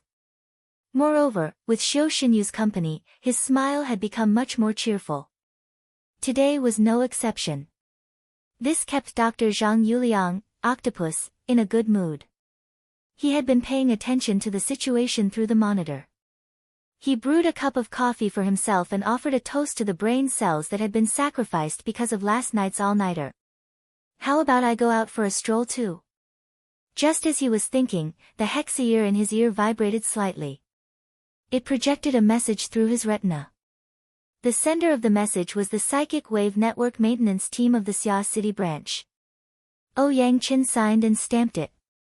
It was a warning directed at the core members of the Xia City branch and the elite operations team. Currently, the abyssal region of the Psychic Wave Network corresponds to the level of the abyssal region. A continuous and irregular force has appeared. The fluctuating range is between 0.003 dg and 12.5 dg. The source of the force has yet to be discovered. To ensure the safety of the branch members and the city's ability users, the interference ports of the Psychic Wave Network will be temporarily shut down. The Fortress of the Ring of Blood and will in the abyssal region. It is recommended that before the alarm is lifted, all activities that may touch upon the abyssal region and even the depths of the spiritual sea are suspended. To all personnel who have received this notice, please immediately enter Level 1 standby mode and activate your coordinates. If you feel any physical or mental discomfort, please immediately contact the branch laboratory. What did this mean? Octopus was also psychic, but he was a bit confused when he saw this notice. He didn't understand half of it. He quickly logged into the main page and forums of the Psychic Wave Network, but he saw that it was still calm and tranquil. There was only a maintenance and temporary shutdown notice that was lightly worded and did not involve the abyssal region's movements. He rummaged through several work channels and chat groups of the Xia City branch. Probably because the core information was limited, there weren't many people in the know. No effective discussion was formed. Most of the people in the know were as confused as he was. A call came in while he was confused. It was Bamboo Pole. When the call connected, the person on the other side asked, "Are you all right?" Octopus knew that Bamboo Pole wasn't just asking about him, so he wasn't in a hurry to answer. Instead, he carefully observed the surveillance footage before saying, "Everything is normal." "What's going on?" "I'm not sure yet. I'm at the Shangding building right now. The president is leading the investigation." The octopus asked again. The force exceeded 10 standard units. "Is there an extraordinary attacking us?" "There's no conclusion at the moment, at least not yet, but we've basically ruled out the malfunction of the sensor equipment.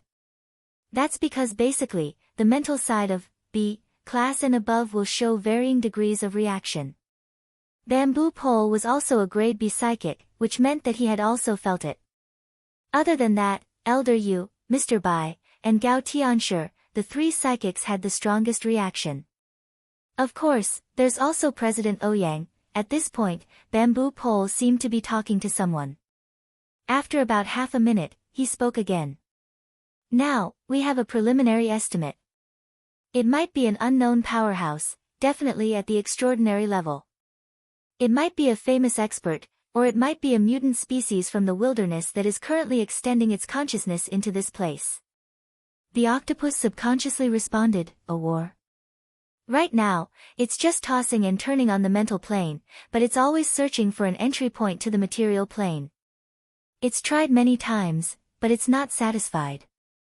It seems to be an obsessive-compulsive disorder. This is what the president said. The octopus chuckled twice. "I wonder who it is."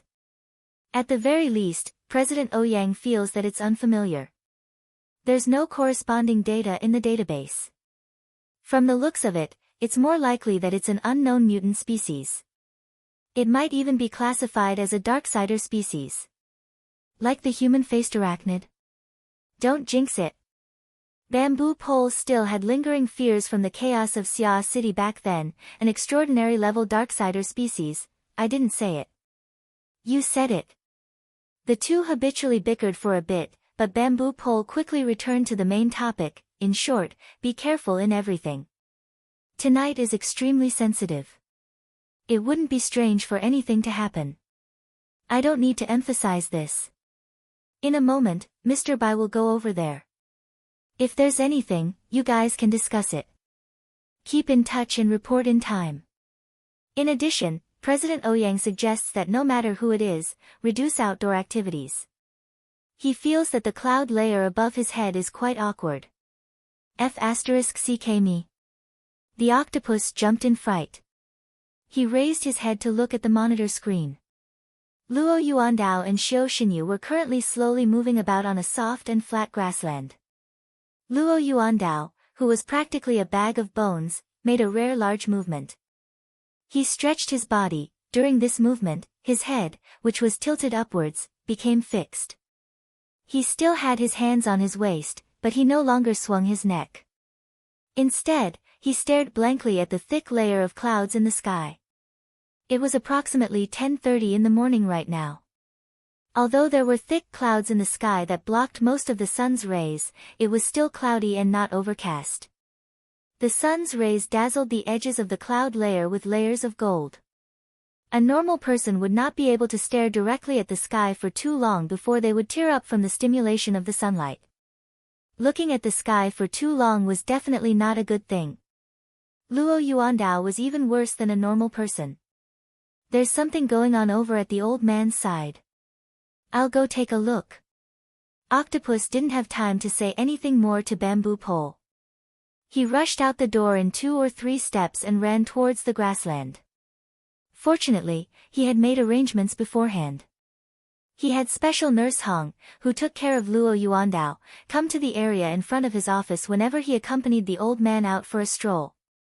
They were so close that if anything happened, she would be there in a matter of minutes. When Octopus rushed to Luo Yuandao's side, the latter was still maintaining his posture of looking straight at the sky. All right, the old man's eyes were closed. It was probably because of this situation that Xiao Xinyu, who was already by Luo Yuandao's side, frowned but did not try to dissuade him. Or perhaps he did dissuade him, but it had no effect at all. However, what did that extremely focused and serious look mean? Unexpectedly, when Octopus jogged over, Luo Yuandao suddenly said, "Zhongheng, you've come at the right time. It's been a long time since I've had such a neat and tidy impression." Quack. Octopus was stunned. He subconsciously looked at Xiao Xinyu. The latter did not say anything and only shook his head slightly. On the other side, Luo Yuandao continued, "Qingwen's train of thought is clearer than ours. I've also benefited greatly from her adjustment this time." Later on, Luo Yuandao said some unclear words, involving some unfamiliar names, professional terms, and so on. In the end, he said, "I'll do my best to use Qingwen's method to repeat it once. You remember it too. Let's first study it and see if we can piece together an outline, to piece together the appearance of a deity." Chapter 1049. It seemed that he had accidentally touched upon some secrets of the past. Octopus was quite conflicted right now.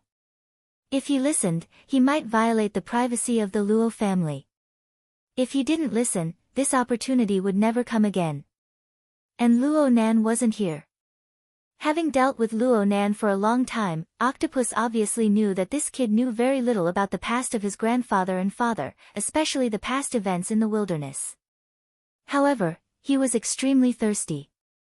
It would be hard to explain if Luo Nan were to ask about this matter in detail. As a friend, should he listen? Or shouldn't he? Octopus's conflicted thoughts wouldn't affect the outside world. However, Luo Yuandao didn't say too much after that. His eyes were still closed, but his demeanor was as if he was observing with rapt attention.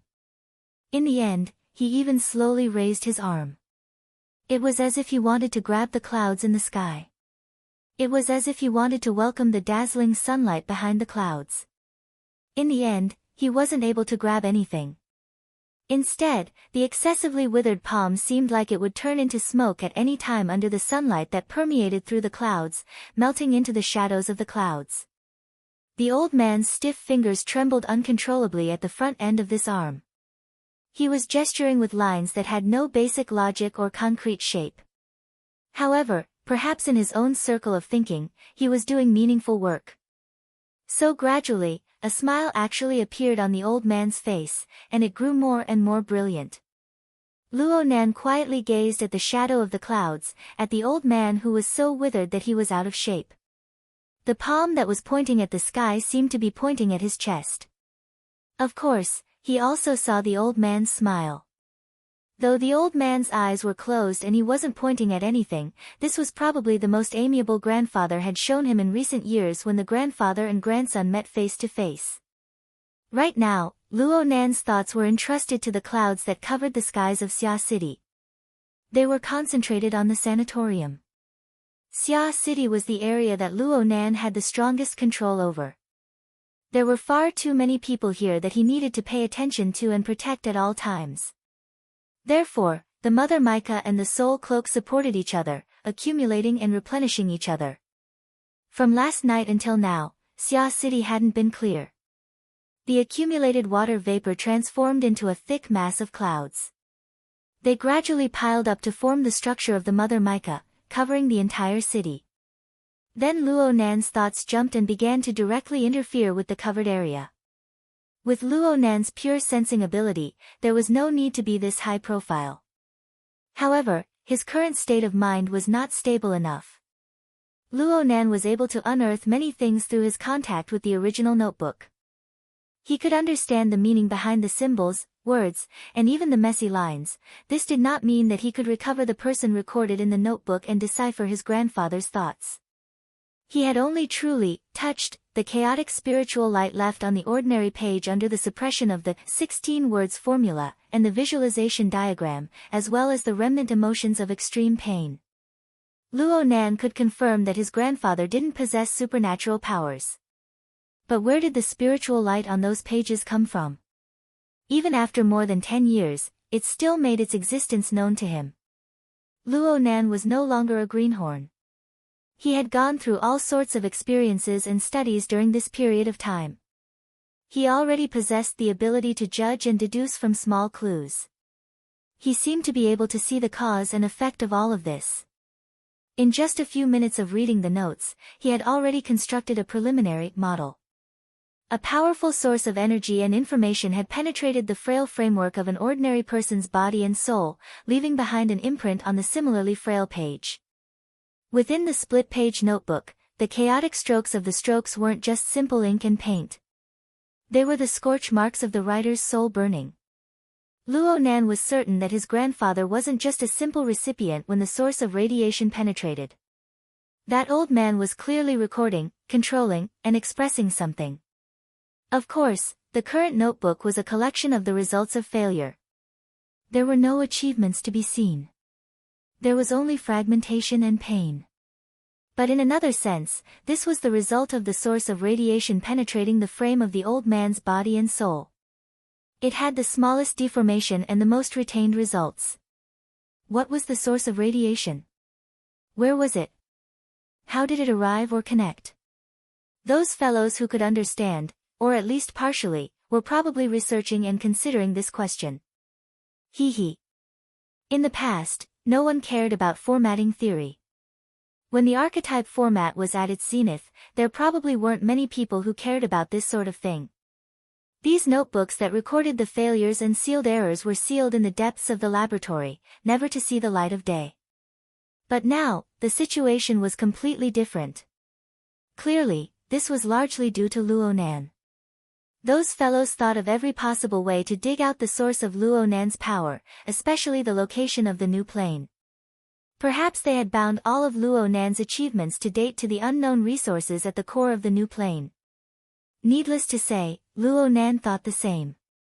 The only difference was that those fellows were thinking of the new plane, while Luo Nan was thinking of the Sunwell Hell. There was no way around it. This was his first reaction. Luo Nan had long since known what his grandfather and parents were concentrating on, observing, and researching. It was the mist maze. It was the mysterious existence of the Sunwell Hell in the depths of the mist maze that could not be effectively explained to this day. His mother's North Coast gear had opened the door to the cloud world. That place was the product of the collision between the mist maze and Earth's local spacetime. His father's tree hole was formed for the purpose of observing the mist maze and ultimately pointed towards the Sunwell Hell. As for his grandfather, although the scope of his research seemed to be the transformation of the frame of the human body and soul, he was without a doubt the leader of this line of research. There were most likely no problems if Luo Nan thought in this direction. Luo Nan was able to make a simple analysis: the mist maze, the shattered fragments of spacetime, and the domain couldn't form the burden and radiation of a large amount of information without extraordinary power or special equipment to integrate and analyze them. The Sunwell Hell was different. After all, Luo Nan had truly experienced the impact of the destructive flood of information for himself. Not just once. Was this the truth? Luo Nan didn't know. Actually, the key thing that was pressing against Luo Nan's chest, twisting his skull, and making his mind absent-minded wasn't this. What occupied most of his brain's resources was another matter. Luo Nan was suddenly enlightened because of this split-page notebook. His grandfather's so-called schizophrenia turned out to be due to another reason. It wasn't a neurological disease in the traditional sense. Instead, it was damage from external sources of radiation. New discoveries always brought new thoughts.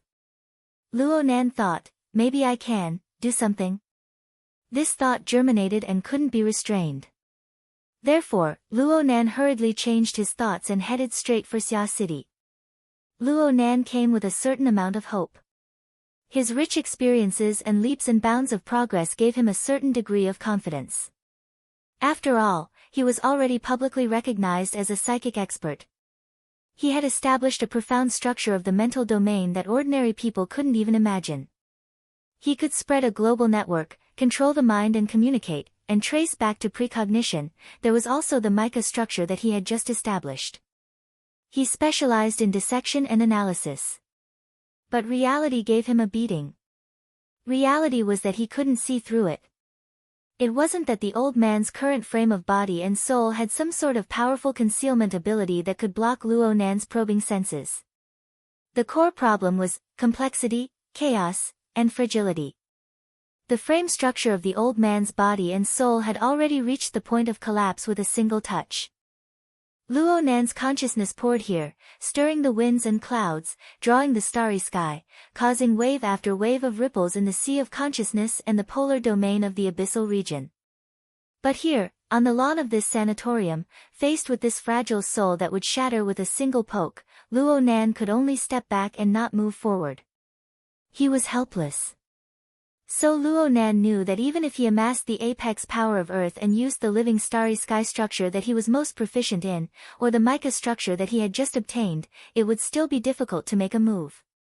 Making a move required the awareness of a destructive dismantling. That was a consequence that Luo Nan simply couldn't bear. Unfortunately, because of his meaningless actions just now, he was able to pry a step further into the ominous shadow that drew closer behind the old man. The aura of death. Luo Nan was no longer a child who had never seen the world. His rich experiences during this period of time could instantly kill 99% of the normal humans in this world. It wasn't that he had never seen a life state worse than Luo Yuandao's. Some of them were even created by him. But how could that be the same?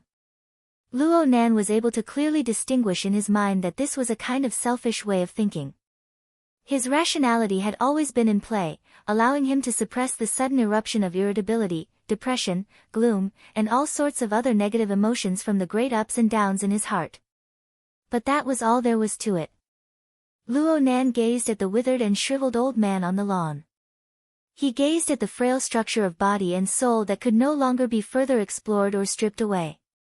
All sorts of thoughts and ideas rose and fell in his mind, but it was hard for him to grasp any valuable fragments for a time. The only thing that could be said to be comforting right now was the old man's observation with his eyes closed. Luo Nan knew that the old man wasn't looking at the layer of clouds. He didn't discover any structure within the layer of clouds. The layer of clouds was at most an inducement. Even the existence and tendency of Luo Nan's consciousness was a part of the inducement. The main activity of the old man's consciousness at this stage was still limited within his self-logical circle. The external world was merely the background that rotated on the stage of his consciousness. He was still within his own demarcated circle. It was just that this time, the old man was no longer an omnipotent god who could do everything. Instead, he had returned to the most profound life of the past. He continued to struggle. His trembling and deformed fingertips drew. These were the strokes that he poured his heart's blood into. He used this to communicate with his children, his students, and his colleagues. There were no obstructions. So even though the sun gradually faded from the sky and the dense clouds prevented rain, the smile on his face still grew brighter and brighter. Luo Nan gazed at this scene in a daze. His mind was in a trance. Chapter 1050. If the old man's smile and current state could be sustained for a long time, Luo Nan's mentality might be more conservative. He might place more of his thoughts in the direction of how to create a similar environment. But that was not the case. Luo Yuandao's stamina and energy were simply not enough to support such a state. After standing alone on the lawn for less than a minute, his body began to sway. Octopus and Nurse Hong rushed over to support him, which directly interfered with the old man's self-logic. He began to struggle, and his emotions began to fluctuate again, becoming irritable. Under Luo Nan's gaze, the frail structure of the old man's body and soul entered a terrible state of chaos after a short few dozen seconds of peace and harmony. In fact, he was even weaker than before. The lawn also began to become chaotic. Octopus and Nurse Hong tried to put the old man into the wheelchair. The old man continued to struggle. During this time, he opened his eyes. His turbid and hazy vision, after drifting for a few degrees, locked onto the thick clouds in the sky. Occasionally, he would flip his palms up and try his best to reach upwards. At this moment, no matter how constrained Luo Nan's thoughts were, he could still understand. The old man's self-logic formed a link with the clouds in the sky, bestowing a certain peculiar value to it. Perhaps this was the moment when the grandfather and grandson were most connected in over a decade? The problem was that this might not lead to a good result. Muffled rolls of thunder clearly rang in the sky, but Luo Nan's mind escaped during this time. Let's put it this way for the time being. He completed a great switch between Xia City and the Central Pacific Ocean. Due to the shift in focus, the water vapor fake body that had dissipated for a moment on the cruise ship solidified again. Plus, Blood Demon reacted very quickly. His body control ability was astonishing. Even though everyone knew that Luo Nan's soul had left his body a bit, the awkward situation didn't last too long. And at this time, Zhang Yingying's chain of calls helped Luo Nan out of his predicament. The signal came from Xia City, and it chased Luo Nan all the way here. Luo Yui, you've gone too far. The moment the call connected, Zhang Yingying opened her mouth and scolded, you do whatever you want. It's fine if you don't follow the plan, but why can't you contact me at all when you're looking for someone?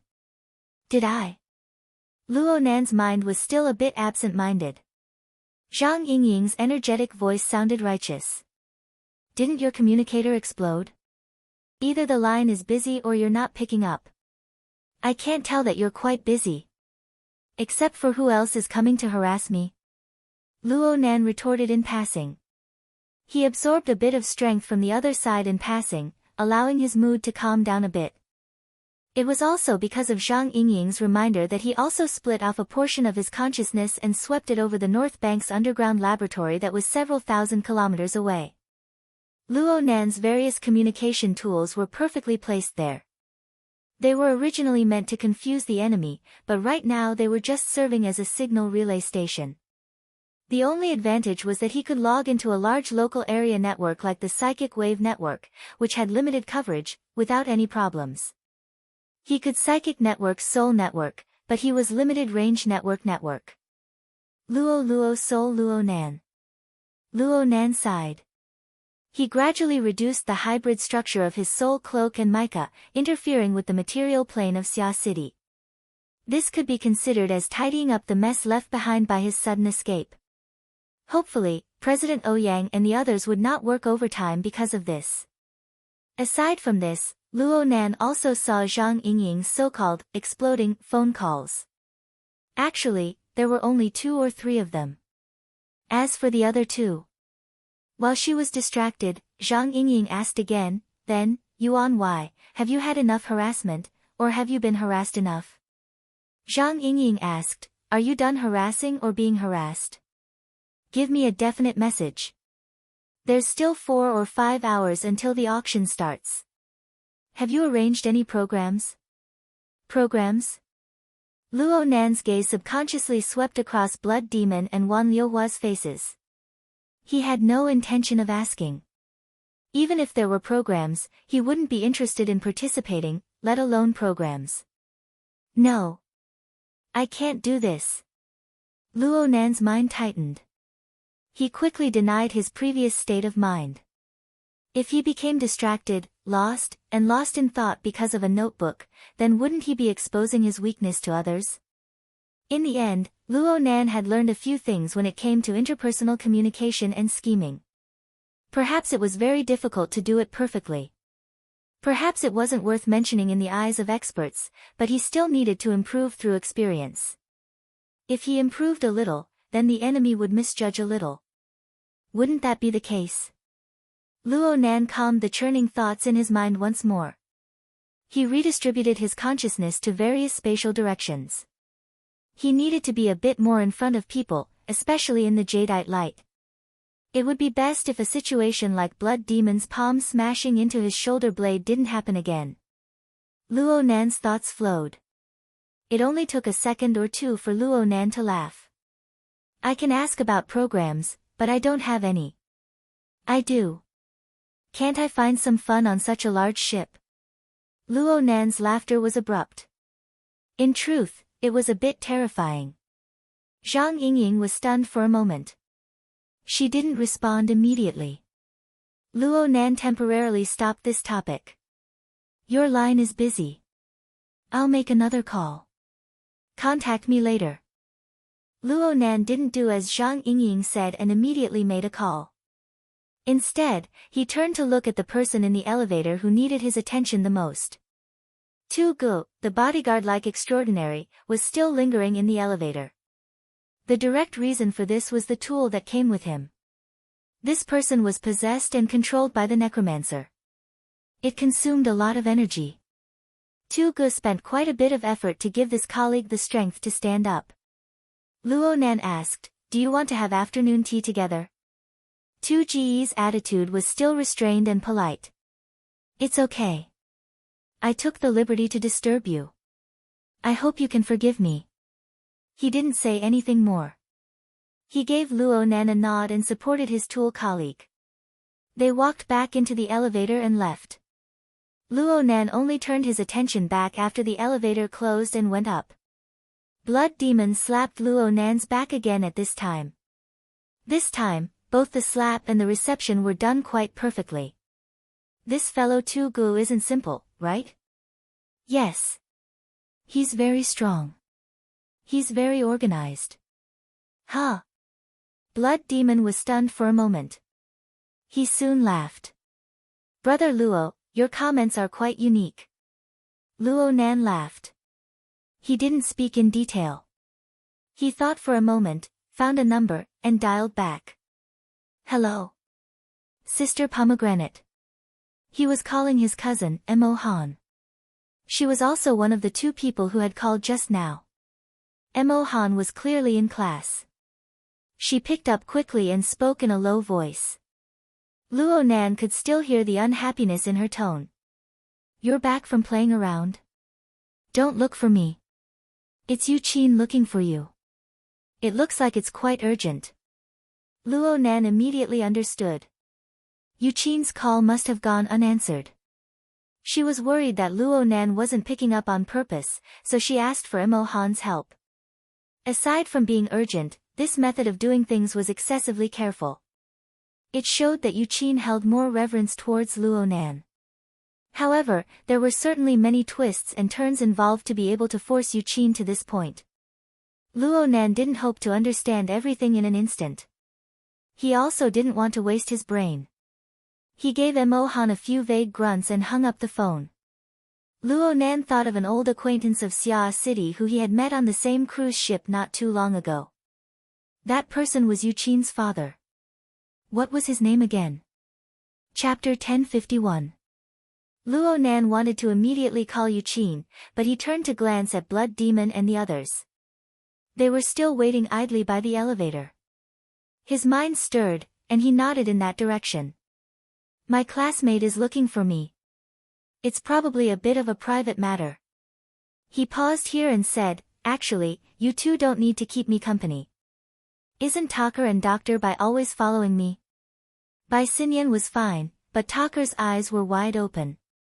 His words were stuck in his throat. Why am I always following you? Tucker's expression was rich, but the problem was that no one paid attention to him. Blood Demon and Wan Luhua looked at each other. We're being ignored. Okay, this is a joke. In fact, they could feel that Luo Nan's words were unclear, but they were exceptionally clear about his purpose. It seemed that this fellow wanted to do something. The kind that would look for trouble. Yes, they could see that Luo Nan was still young. Perhaps he felt that it wasn't good to lose face in the face of complicated interpersonal relationships, or perhaps he instinctively rejected the tyrannical behavior of bullying the weak. In short, the two extraordinaries, who could suppress the vast majority of variables, had become burdens. The two extraordinaries were unable to fully understand Luo Nan's mental journey for a while.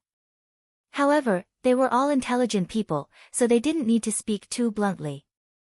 A large part of the reason why they kept following Luo Nan was because they were worried that Luo Nan would directly clash with the extraordinaries on the Jadeite light ship. It might even escalate, adding variables to their future plans. Right now, the most troublesome few people had either directly or indirectly met face to face. The possibility of a direct conflict or a violent conflict was already very small. Luo Nan's current state had absolutely no problems with his personal safety. That's fine. I need to go take care of some things. Wan Luhua had been called over by Blood Demon at the last minute. As a high-level member of the Eye of Secret Deeds, there were quite a few matters that needed to be taken care of before entering this huge maelstrom. Wan Luhua did things in a straightforward manner. Since she had spoken, she didn't stay any longer. She entered the elevator, turned around, and smiled at Luo Nan.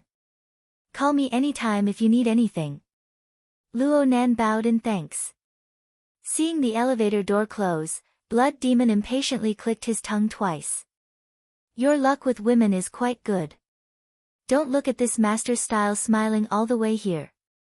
He's usually a fierce character. Luo Nan ignored these senseless words.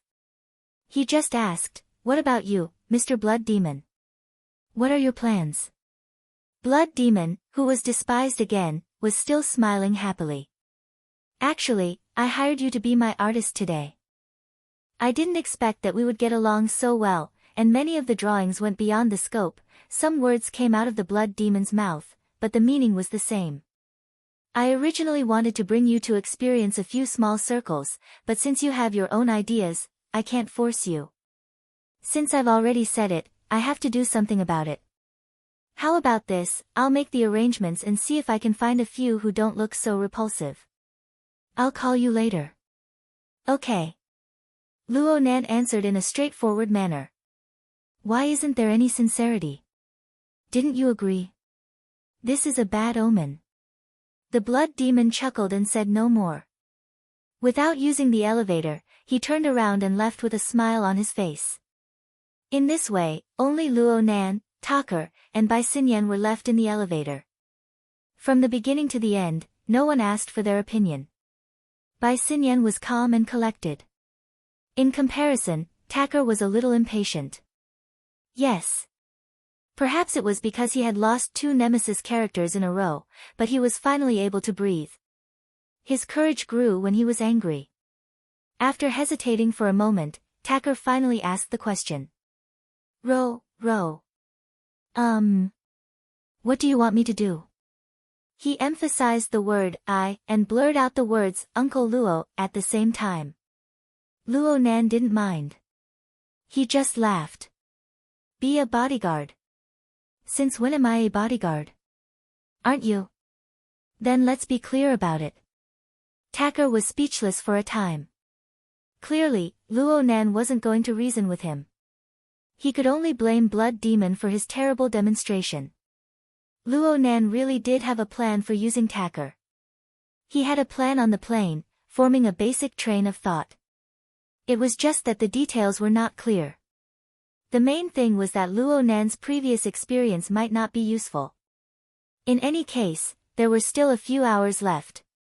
This fellow looked like he had rough skin and thick flesh. He should be able to endure being tossed around. Luo Nan had a plan in mind, so he no longer paid attention to Tacker. He had to take care of some miscellaneous matters before doing proper business. He activated his wristband from several thousand kilometers away and contacted Yuqin. The call was answered in an instant. Mr. Luo. They were classmates and alumni. This form of address was far too polite. It was a deformed beginning. It was hard to avoid awkwardness later on. Yuqin wanted peace of mind. Fortunately, they were gradually getting used to it. My father asked for your number just now, Mr. Luo. I didn't tell him directly. Yuqin's words were polite, but she went straight to the point. She really wasn't in the mood to engage in small talk. I think that he might have encountered some trouble. His mind is uneasy. Otherwise, he would have remembered that he contacted you through me at the end of last year. Oh, something like that happened. Luo Nan nodded. He remembered this detail as well. At the same time, he felt that the nickname Xian, or that the doll gave Yuqin couldn't be more appropriate. She always had an intelligent and calm personality. My father is currently on the Jadeite Light. He said that he saw you not too long ago. Yes, that's right. Yuqin didn't ask why Luo Nan was there. Of course, she didn't say that Imo Han still believed that Luo Nan was still in closed-door training in Xia City's laboratory. She just asked politely and carefully, my father definitely needs help, but that place isn't like Xia City. Mr. Luo, can I give him your number? Sure. Since Luo Nan had returned the call, he had made preparations in this regard. He agreed quite straightforwardly. Yuqin considered things a bit more. When asking for help, she needed to explain the sequence of events as clearly as possible. Only then would she not be embarrassed and even cause misunderstandings. She carefully considered her words and did her best to tell Luo Nan everything she knew. My father and my brother are together. They are here to treat the problem of an infection. Yuqin's tongue was nimble. She explained the sequence of events clearly with just a few words. Of course, there were some details that she couldn't grasp. Luo Nan didn't mind because he had already grasped the keywords. Clay's laboratory. Luo Nan's gaze turned to Bai Xinyan. She could be considered half the main character. He grinned and comforted Yuqin. I understand. You don't need to worry. I will understand the specifics of the situation from Uncle. Okay. Otherwise, you can give me Uncle's number. It's the same. Luo Nan's attitude was very polite. He didn't deliberately put on airs. Yuqin clearly let out a breath of relief. She said that she would immediately transfer Luo Nan's number to her father and let him get in touch with Luo Nan. The call ended quickly and efficiently. Luo Nan quite approved of the other side's attitude. He thought about how he would have to call in a bit, so he simply stopped in the elevator and turned his gaze to Bai Xinyan. What kind of demonic moth are you guys up to now? Bai Xinyan looked a bit surprised. You're talking about Yuqi's son, right? That young man is in Team C. He's a different kind of VIP.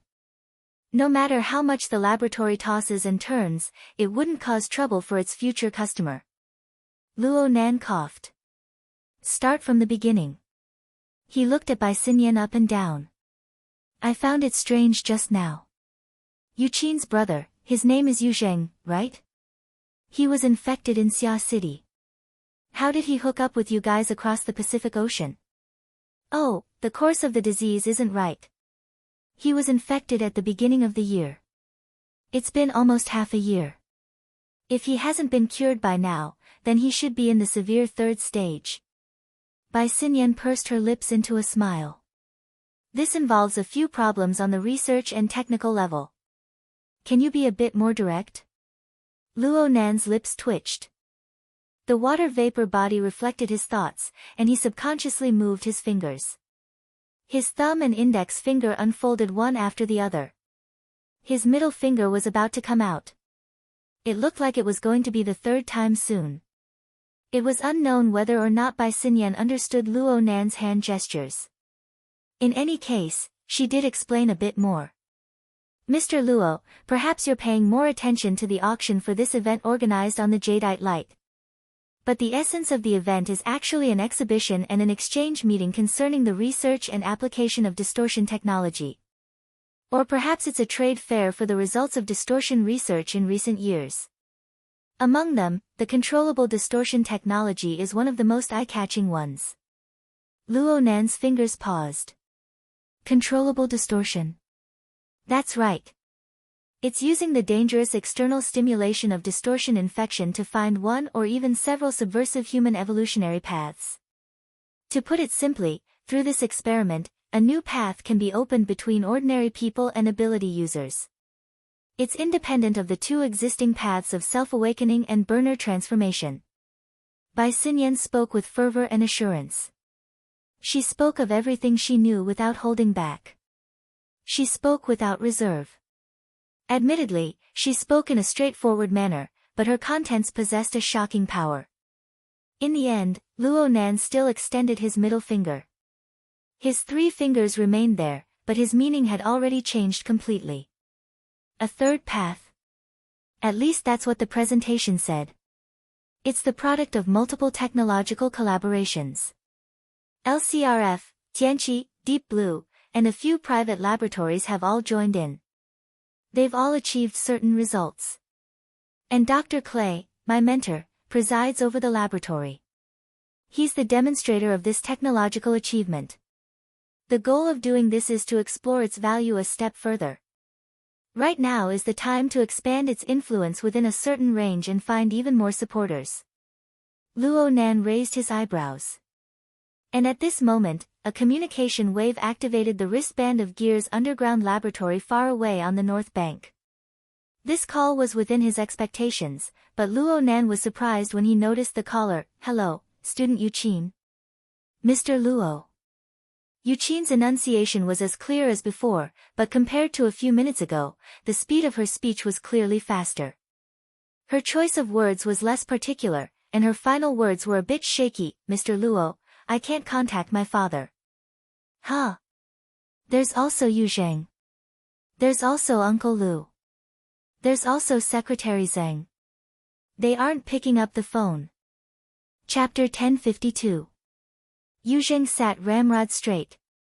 He was even more upright than he was in class. It wasn't that he wanted to sit like this, but the metal ring on his neck was constantly releasing a weak electric current that paralyzed the central nervous system. It made him unable to muster the slightest bit of strength from head to toe. He was in whatever position the others were in. He felt more like a patient with high paraplegia who was placed in a wheelchair with the other 2 members of Team C. He was controlled by the men in black suits behind and beside him as they walked through the long corridor and entered this unfamiliar room. Then he saw the people in groups A and B and saw that they were similarly paralyzed. He also saw the catheters extending from their bodies and the blood flowing through them. A whining sound rang in his ears. It came from the 2 fellow sufferers, and perhaps also from himself. The situation didn't change according to Yu Zheng's will. The guys in groups A and B before him were treated a bit better than them. At least they had sofas and carpeted floor to lie on. They could only sit in wheelchairs and lean against the wall, shoulder to shoulder.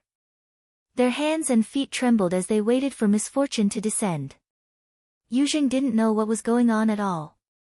In the beginning, he didn't know who had ordered these expressionless men in black suits to suddenly attack them, knock down old Lu, take away their communication equipment, and bring him here alone. Now that he entered this suite, he saw the floating mass of flesh that seemed to be slightly wriggling. He also saw the catheters, blood donors, and equipment. He also saw the middle-aged white man who was half lying on the bed and receiving a blood transfusion. He had an answer to the previous series of questions. But he still didn't know where this guy came from. It was an extremely terrible situation. There was a serious information imbalance. Yu Zheng's thoughts could only move towards endless imagination. In the past few minutes, he had considered at least a dozen possibilities that could be used as suspense or horror. But in the end, everything turned into a meaningless turbid current of emotions. They wantonly squeezed his heart, stirred his brain, and turned his entire body into a continuously heated pressure cooker. His eyeballs were almost squeezed out of their sockets. Yu Zheng struggled with all his might, but the electric ring on his neck just happened to control him. It reduced his efforts time and time again, intensifying his despair. Finally, after a powerful wave of emotions overflowed, Yu Zheng's state inevitably fell into a trough. His mind was in a trance, and his expression was blank. He looked at the black suits and some medical staff bustling around the room, adjusting the catheters and adjusting the instruments. He did not know how to react. Finally, there was only one thought in his mind: how did he end up in this situation? He vaguely remembered that just 10 minutes ago, as a human experimental subject who could be lying on the operating table at any time, he was a little nervous about facing the unknown, but he was not as anxious as his father. In fact, he was even a little eager. Thinking further, it wouldn't be an exaggeration to say that he was full of ambition. In his opinion, being a lab rat was nothing. All he needed was the ability to bite open the cage. That's what he said. That's what he really thought. But in the current situation, was there something wrong? The script of his life shouldn't be like this. When did I go astray? Yu Zheng's mental state was no longer able to support continuous thought. Very quickly, a few beautiful faces of the opposite sex that he had an intimate relationship with and had participated in many sports with flashed through his mind. It was during that event that he became a mutated infected person. No, that's not right. Yu Zheng's thoughts flickered once more, and the face of a beautiful woman appeared faintly in his mind. She seemed to be called, what was her name again? He really couldn't remember, but the appearance of another male youth that appeared soon after became exceptionally deep and clear. Luo Nan. Right, it was because of that beautiful woman that he and Luo Nan became enemies. Things became awkward from then on. Even though he was infected later on, it was to a large extent because he entered the circle of unfriendly people with Luo Nan. During this period, more and more information about Luo Nan came to his family. Though Yu Qin and his father intentionally hid it from him, did they really think he was stupid? Even if he was really stupid, a few things were strung together after he came into contact with Clay's laboratory. Yu Zheng had to admit that he was very irritated when he heard the name Luo Nan. He really hated it, but there were a few other elements that were closer to the category of envy, jealousy, and hatred. Yu Qin often bragged to his father behind his back about how amazing this kid was and what abilities he possessed. Later on, he came into contact with Clay's laboratory and heard about the corresponding group. But basically, most of it was just hearsay. At the very least, Yu Zheng didn't feel it too much. After all, he had only fought with Luo Nan once in a virtual game. What he saw and heard afterward were all about Luo Nan's powerful connections and his inexplicable high social status. Through his deliberate understanding and partial imagination, the relevant concepts could only be manifested in a way that he could understand. Look, that kid who hasn't even shed his fetal hair has a so-called supernatural ability. Beauties immediately fall in love with him. He can call the wind and summon the rain, and he can act unscrupulously. If only I could do this. This was the greatest driving force that pushed Yu Zheng to participate in this experiment. But how did things turn out like this today? If Luo Nan can do it, why can't I do it? How did he do it? What should I do? His chaotic thoughts set off a turbulent flow of emotions once again. Under the effect of the large amounts of hormones secreted by the human body, Yu Zheng's heartbeat grew faster and faster. He unconsciously began to take large breaths, and his vision grew blurry. It was as if that petite and tender youth was standing in front of him.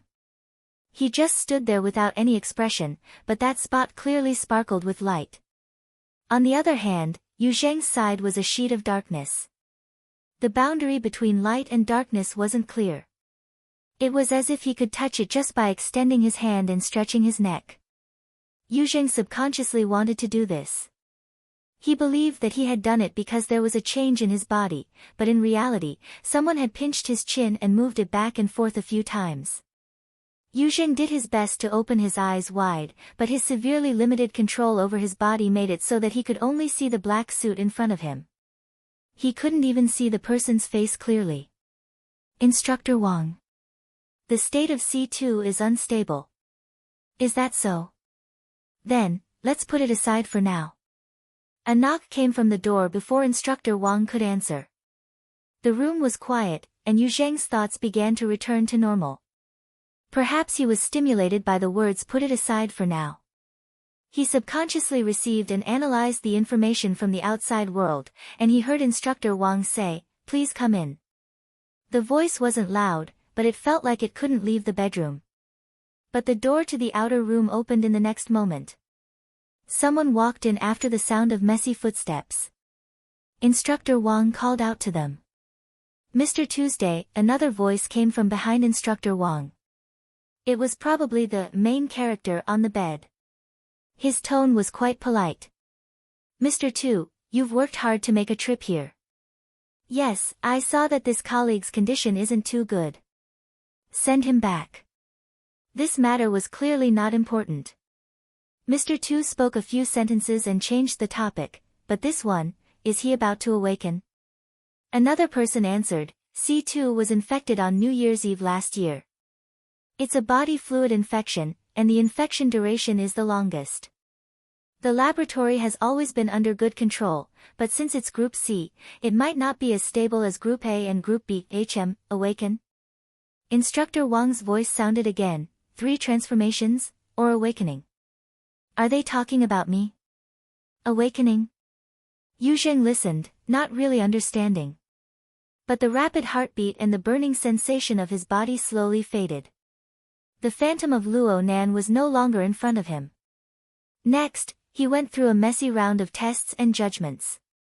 It wasn't easy for him to slow down, but he heard Mr. Tu's slightly raised tone. Stopped. Just as he finished speaking, there was another knock on the door. Chapter 1053.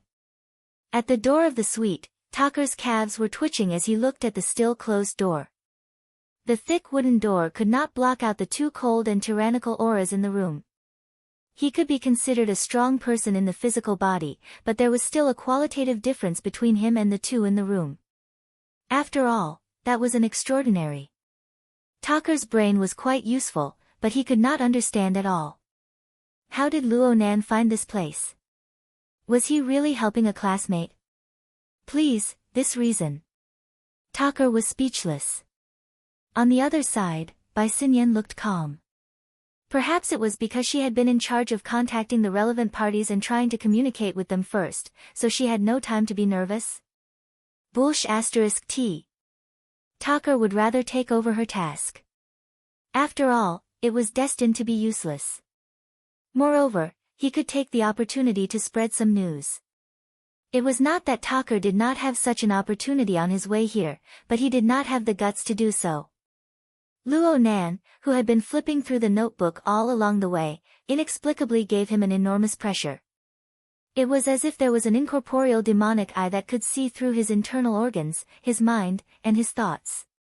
Perhaps Luo Nan was even devising a plan to kill him.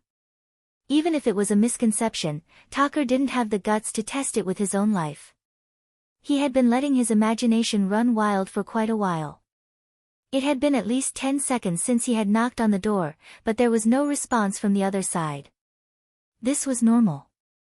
He could sense the situation behind the door, so naturally, the other side would not ignore the abnormalities outside. Maintaining silence was already a kind of attitude. Tucker hoped that things would end here. He hoped that everyone would have a tacit understanding to give each other some face and never cross the door in front of him. The problem was that the development of the situation was destined to not go as he wished. Luo Nan flipped to the last page of the notebook in his hands once more. Then he closed the notebook and let out a light breath. He spoke very calmly, maybe he didn't hear it. Knock again. Tucker felt his scalp tingle as he listened. His heart was filled with unwillingness, but his arm was completely out of his control. He obediently reached out and pressed the doorbell. There was still no response from the other side of the door. It was also at this time that Tucker saw Luo Nan reach out his hand to the side. Of course, Luo Nan wasn't knocking on the door. Instead, he made a casual grabbing motion. A cloud of mist seemed to splash into the air. A pitch-black suitcase was pulled out from the mist by Luo Nan. Give me a hand. Tucker's brain still wasn't working. He just followed Luo Nan's instructions. He stupidly reached out his hand and used it as a platform, allowing Luo Nan to place the suitcase in his hand. The chest was opened by Luo Nan. Tucker did not know what was inside, nor did he dare to look in detail. She just watched as Luo Nan placed the notebook inside and took out a pen-like object from the center. There was also a square-cut piece of cloth and the like. Soon, the box was closed. In the very next second, Tucker's palm was moist, almost as though a stream of water was running through his palm. It was incredibly refreshing, and most importantly, the box sank right into his palm, vanishing without a trace. Magic? Spells? Tucker was a knowledgeable person, so he wouldn't make a big fuss over nothing. But the problem was that he could clearly feel that from the beginning to the end, the vital energy in his body was smooth and without any ripples, and it didn't cause any disturbance. Moreover, this wasn't under his control. It was Luo Nan. It was this young man before his eyes. Luo Nan had groomed him in a refreshing manner. There was no need for Luo Nan to use his spells. Tucker's palm was damp. There was no doubt that he was a tool through and through in Luo Nan's hands. As for how Luo Nan did it, Tucker no longer had the courage to think deeply about it. Open the door. Luo Nan's command had completely replaced Tucker's thoughts. He simply didn't think too much about it. He just opened the locked door without much effort. Luo Nan didn't pass on this responsibility. He walked straight in. Tucker's mind was still in a blank state as he followed behind Luo Nan. Bai Xinyan was at the very back. Just as they entered the door, a series of metallic mechanical sounds rang out in front of them. All the men in black suits in the living room had pulled out their guns. They aimed uniformly at Tucker. They were clearly in a state of waiting to fire. There was even a person in the middle who yelled loudly, "This is a private room. Get out immediately." Tucker's mind finally cleared up a bit under the focus of the lethal weapons. But he didn't care about these words. The matter was clear. Given the nature of these people, if a different group of people were to come in this way. No, they might not even be able to come in before they would be turned into a beehive by the bullets that shot through the door. It was precisely because of these words that the other party knew of the special nature of this place. Knowing is fear, and fear is understanding. It's true that everyone here is a tool. The group of men in black suits had sunglasses covering their faces, but it couldn't hide the beads of sweat that slid down their foreheads. Their heavy breathing exposed their unease and fear early on. Luo Nan didn't pay attention to this. It was as if he didn't see the pitch-black muzzles in front of him. He looked around very naturally. Mr. Black Lion was here just now, right? He returned the notebook that my family had left outside to its rightful owner. That's why he came to express his thanks. This lousy reason. No one answered him. Luo Nan's gaze quickly locked onto the man in the worst condition among the group of men in black suits. It was tool number 1, who had returned from the mission of returning the notebook. Luo Nan nodded and answered his own question. It looks like this is the right place. Luo Nan didn't stop as he spoke. He walked straight into the bedroom. This was too much. The men in black suits, who had gone through strict training, instinctively wanted to pull the trigger. But a concise command came from inside at this time. Withdraw. It was as if the men in black suits had been pardoned. They withdrew their guns one after another, but they still blocked Luo Nan's path forward. The problem was, what was the point of that? Luo Nan had made up his mind long ago. He completely ignored the obstacles in front of him. Actually, this couldn't be considered an obstacle for his water vapor body. His footsteps didn't stop. He went straight forward and made contact with the wall of men in black suits in the blink of an eye. The latter didn't have any effect in blocking Luo Nan. Luo Nan's water vapor body was illusory. It was as if it came from another world. The two sides didn't intersect. It just passed right through. Halt! The man who had just given the order spoke once more. What was faster than his voice was the air that suddenly solidified like an iron wall. At this moment, the flow of air in the living room of the suite seemed to have completely frozen. Everyone's breath didn't even pass through their noses and mouths. Even Tucker, who had a fleshly body, felt his skin tighten. The breath of his entire body suddenly turned muddy, and the flow of his blood and energy wasn't smooth. He subconsciously took a step back and took a defensive stance. He nearly bumped into Bai Xinyan. When he looked forward again, he saw the two men in black suits blocking the bedroom door. They were like a door that had been forcefully opened. An indescribably strange sound separated them. Their bodies were stiff, and they lost all consciousness. Luo Nan, who had just passed through with his illusory water vapor body, appeared in a position near the back of the center of the door. His fake body was clearly sluggish, and there seemed to be faint wisps of water vapor emitting from it. In the next moment, his entire body distorted and collapsed. Behind him was a young man dressed like a bodyguard in a black suit, but his skin was a bit strange and gray. Instructor. Wang Yong. Tucker called out instinctively, but Wang Yong ignored him. Instead, he turned his head. At the same time, Luo Nan's calm voice came from inside the bedroom. As expected, Mr. Tu is also here. Actually, I forgot to say something just now. You don't mind taking up a bit of your time, right?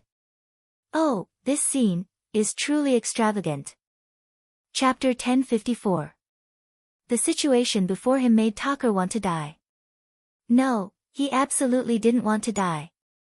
But in the current situation, there was a high probability that he would be killed here as a fish in the pond.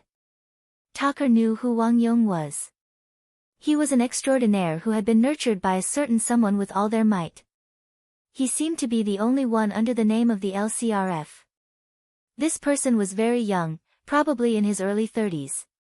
Even if he was repeatedly questioned because of his independence and personal ownership, an extraordinary was an extraordinary. It was not Tucker's place to comment. If he really got angry, he wouldn't be able to do anything to the person in question. If he wanted to vent his anger on someone else, whoever stood in front of him would be the unlucky one. Wang Yong's skin color was already strange, and now it was even uglier. Tucker wanted to hide his body, but even though there were many muscular men in the suite, his body was the most conspicuous one. The thoughts in his mind could only be considered as wishful thinking. Fortunately, when Instructor Wang Yong saw that his line of defense had been broken through for no reason, he was stunned for a moment. Without even looking at Tucker and Bai Xinyan, he quickly turned around and rushed into the bedroom. In any case, the two of them wouldn't make any further moves. Indeed, Tucker and Bai Xinyan were very well behaved.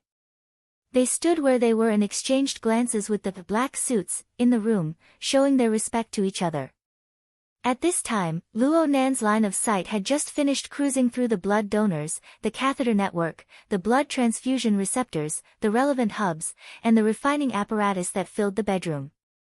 In the end, he turned to 2Ge's face and said, 2 or 3 extraordinaries circling around. Meaningless consumption and waste. This must be the legendary money ability. Luo Nan could see, at least from the perspective of others, that the situation in this bedroom was just a topic of conversation between Luo Nan and others. However, Tu Gu was not very cooperative. He maintained a calm attitude and remained silent. Luo Nan opened his mouth, and the rest was very calm. He raised the brush and cloth in his hand and waved them in front of 2Ge's eyes. Earlier, I promised Mr. Blood Demon that I would draw a batch of portraits of extraordinaries for his magazine.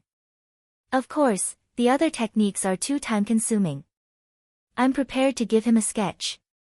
I hope he can accept it. I've tentatively decided on 13, but the problem is that the total number of extraordinaries I've seen might not be that many. It must be a lie. Tacker could not help but curl his lips when Ronan's voice reached the living room. Why is it that almost all of the news I've heard about you is about opposing extraordinaries?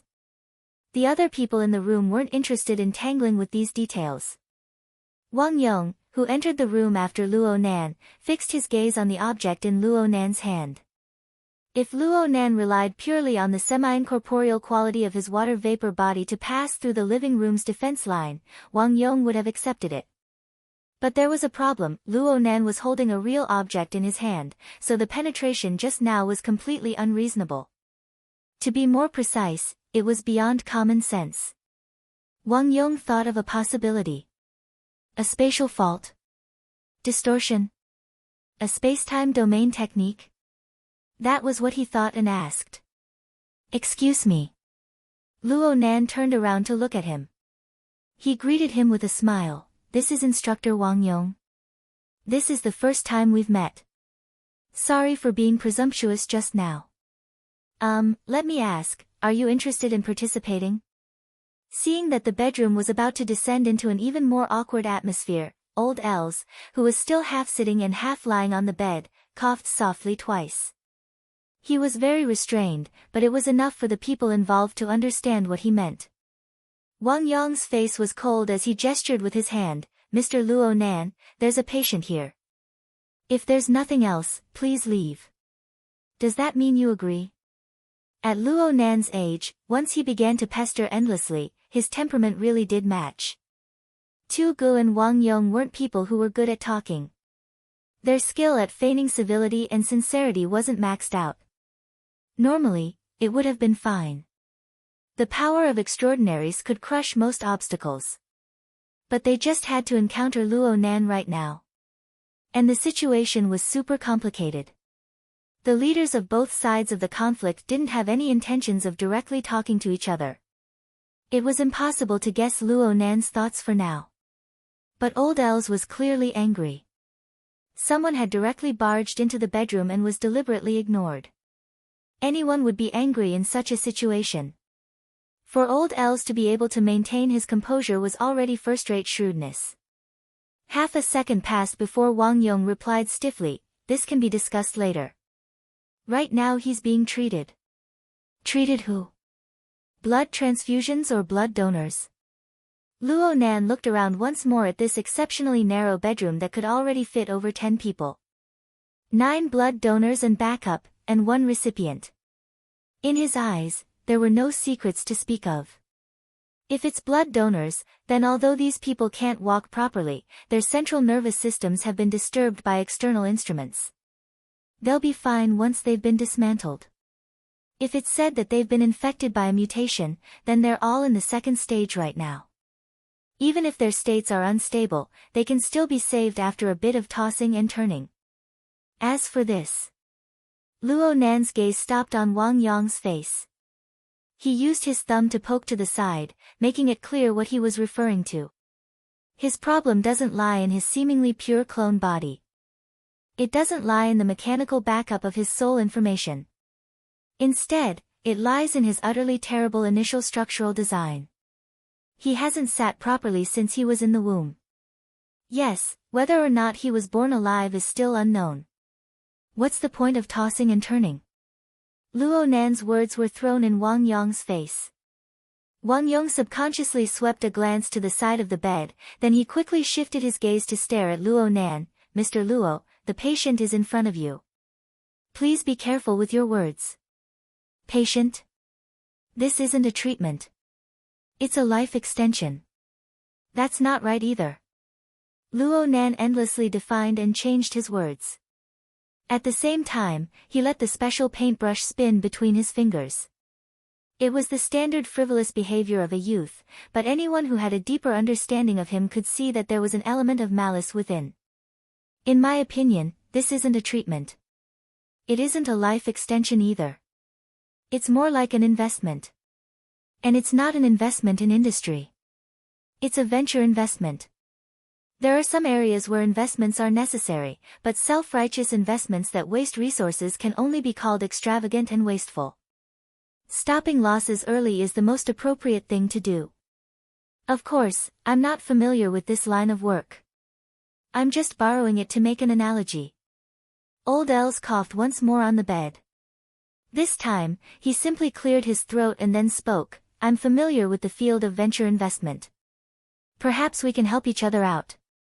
No matter who looked at it, this was Old Els taking the initiative to release an act of goodwill. It was for the sake of breaking the deadlock of mutual disregard and entering a normal mode of communication. But this required Luo Nan's cooperation. Luo Nan really did stop spinning the paintbrush. He used 3 fingers to pinch the bottom of the paintbrush, exposing the jade white brush shaft to everyone's line of sight. This included Luo Nan himself. He stared very intently at the paintbrush. He was talking about another matter. Lifespan is probably the most conspicuous indicator of a leap in the hierarchy of life. It is probably one of the most popular directions. Someone once said to me, laying down laws is like a pass. Piling up corpses is like a mountain.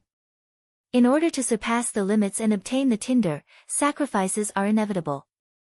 But if we just sit on a mountain of flesh and corpses and watch others sacrifice themselves, then we casually toss out a few melons and dates and call it venture investment, then there's no meaning to it. There's an ancient saying, one man holds the pass against 10,000 enemies. I don't want to give the authority to open up the limits of the human race to the hands of this person. Mr. Tu Gu, what do you think? Chapter 1055. Tu Ji's face was expressionless. His sunglasses covered his eyes, and he did not open his mouth to speak. This caused the atmosphere in the bedroom to fall into an extremely awkward state. On the bed, Old El's eyelids drooped down. His face was as heavy as water. He did not look at Luo Nan again, but Luo Nan's image had already been outlined in his mind. It was just that it was not clear. This was because he still did not understand what Luo Nan's goal was in charging into this place. Taking the initiative to attack in a disadvantageous situation, to advance as a retreat? This was very logical. Old matters. Resentment and revenge? It could be related to this. Or perhaps it was purely out of righteous indignation.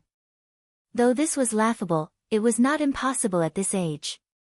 Though he was lying on the bed, he still received some relevant information.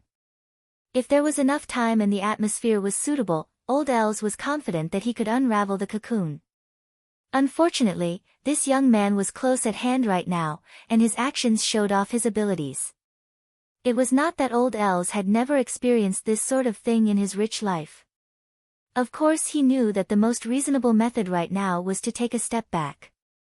At the very least, there was no need for Li Wei, Wang Yu, Abner, and the others to bear the brunt of this. And indeed, he had done so. The problem was that the young man was pressing him step by step. Therefore, this was not an exchange or negotiation at all. It was a warning of death with a gun barrel pressed against his forehead. This young man really had the intent to kill stirred. Right now, he was more and more convinced that Luo Nan really was acting out of that laughable righteous indignation. Old El's eyelids lifted up slightly, and he quickly glanced at Wang Yong beside him. This was the assurance of consulting a professional. Wang Yong muttered to himself for a moment before nodding. Old Els understood. His eyelids closed once more, and he let out a long sigh. I'm tired. This was tantamount to giving an order. Wang Yong responded by extending his hand towards Luo Nan once more. He gestured outwards, but Luo Nan nodded before Wang Yong could speak. Everyone's tired. It must be said that this was the first time Luo Nan responded to El's words since he entered the room. His true intentions were revealed. Everyone should go wherever they need to go. What's the point of staying here and wasting resources? Talker, come over and move people. Also, can you help out here? As the voice traveled outside, Tacker felt a chill from his scalp all the way down to his entire head, chest, spine, and legs. However, there seemed to be an invisible rope in the air that was holding his neck and even hooked onto his shoulder blades and tendons all over his body. Like a puppet being controlled, it pulled him forward. At this time, old Els finally laughed out loud. When he saw that Luo Nan was about to sweep the room clean of blood donors, he felt that his boots had finally landed on the ground. His heart actually felt a bit carefree. Mr. Luo Nan, these are specially arranged treatment equipment. It's best to listen to the opinions of professionals before dismantling and installing them, okay? Professional? Are you as good as me? For a moment, the people in the room were speechless. It was not easy for him to connect the sharp young face in front of him with the concept of an expert. Yes, isn't he a professional? In the past, Luo Nan was fully deserving of being a master of the mental side theory of the inner world. Not to mention the live broadcast that shook the entire world on the beach of T-City.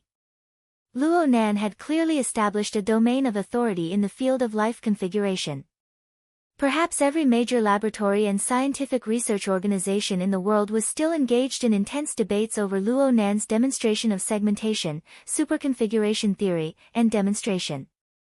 However, anyone who wanted to question him would have to step over the sand monster that was created out of thin air and give a sufficiently incisive and fatal explanation.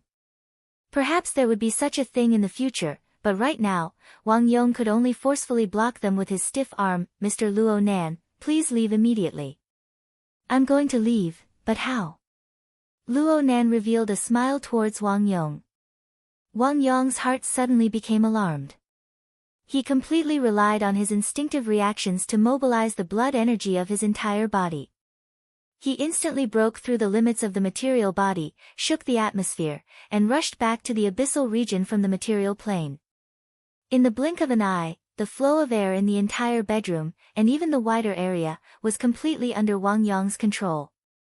A muffled howl rang out in the room, but it was soon cut off. Only the frequency of the high-speed vibrations of the air could be heard. It faintly resonated with the distant turbulence of the abyssal region. It lashed at people's bodies and minds, bringing about a suffocating pressure. Under the effects of the power of an extraordinary, the abyssal region and the material plane were truly separated by a paper-thin barrier. The mental side could borrow the power of the abyssal region to attack the material plane, while the fleshly side could exert reverse interference, destruction, and even deep utilization. This sort of unyielding and skillful mutual interference and mutual achievement was something that the fleshly side and below could not hope to achieve. The confrontation between the fleshly side and the mental side, especially at the level of extraordinary, required that the power not be released lightly. If it was released, it would hit. It was necessary to actively disrupt and destroy the power transmission model and route of the mental side. Of course, nothing could be better than to directly destroy the frame of the enemy's body and soul and deliver a fatal strike. Wang Yong knew very well that Luo Nan's real body was not present in this situation. What was presented was merely a kiting thought, a long-range projection of soul strength. Luo Nan should not even dream of a fatal strike. However, this kiting projectile technique might appear to be extremely ingenious in its application, but it was destined to not possess high intensity and long-term combat capabilities. Luo Nan was taking it for granted if he wanted to shake the area overseen by two extraordinaries. Wang Yong was confident that he could destroy Tu Gu in an instant in a direct confrontation. Not to mention that his and Tu Ji's abilities came from the same source. They could mutually complement each other, realizing the effect of 1 + 1 is far greater than 2. What Wang Yong paid the most attention to right now was still Luo Nan's mysterious and unfathomable spacetime domain technique. No matter what level one was at, this was one of the most headache-inducing extraordinary abilities. This was because it deviated far too much from common sense. It was very easy to create unpredictable variables. Wang Yong immediately made his move. 80% of his mental strength was used to perceive the surrounding environment, and he exerted his strength to form a powerful interference against this area. This was all for the sake of quickly capturing traces of Luo Nan's operation in the relevant domain, locking onto the source, and destroying the critical power structure in one fell swoop. He needed to end this battle quickly. Old L's state could not withstand being tossed about. For some reason, Blood Demon, and Wan Luhua did not follow along. They could appear at any time. He needed to take advantage of the fact that the two extraordinaries on his side occupied an absolute advantage in terms of hard power.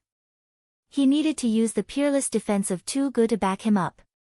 He needed to eliminate the danger in one fell swoop while it was still in its budding state. As for how to deal with the aftermath, there were naturally more professional people who would worry about it. Wang Yong was a meticulous person. And because of his professional habits, he thought very far and very comprehensively. His judgment was indeed quite on the level. His powerful energy of blood and energy imprisoned the air and charged against the abyss, forcefully choking the flood dragon like turbulence. He seized the opportunity to subdue it for his own use. Luo Nan, who was at an absolute disadvantage in strength, had his water vapor body warp and blur. The stimulation, control, and conduction of his soul strength were not that clear. However, Wang Yong was still able to capture the strands that flowed in secret. They were like cow tendons and bowstrings. They hummed and trembled in the most chaotic corner. They shuttled back and forth within the incomprehensible folds of space. They each had their own direction, but they also intertwined and weaved. It was as if they wanted to turn this limited space in the bedroom into a magic cloak that could be easily manipulated. This was already the limit of what Wang Yong could sense. Some of it was even a figment of his imagination that relied on theory and experience. He was even more unclear on the details and purpose of Luo Nan's wave of movements. But this was already enough to help him capture the relatively clear range of effect of the power. He immediately mobilized his most advantageous power to forcefully break through. This series of senses, adjustments, and force exertion were rich and complex in detail. But when restored to the range that the vast majority of people could see, it was nothing more than Wang Yong taking a step and swinging his arm. There weren't even any clear movements of a punch. The entire bedroom, including the living room outside, suddenly sunk into a stifling silence. What followed was the frantic wringing of blood under the effect of the difference in internal and external pressure. Practically everyone's blood and energy instantly surged to the top of their heads in this simple movement. This had nothing to do with emotions. It was completely the power of an extraordinaire. It dominated the direction and flow of everything within the relevant range. Aside from Tu Gu, the only one who enjoyed immunity was Old Els. He maintained his original posture as he watched Luo Nan's body, which he could not see any abnormalities before, suddenly warp and turn incorporeal. It was like the gurgling smoke of a humidifier. Soon, it disappeared without a trace. As for the blood donors in the room, as well as the bodyguards and personal staff who were caught in the crossfire, each and every one of their faces were flushed red. Some of them were even on the verge of collapsing. They were on the verge of fainting. Old Els frowned as he sighed in admiration at this supernatural power. He did not know whether or not this sort of attack would negatively affect the blood donors.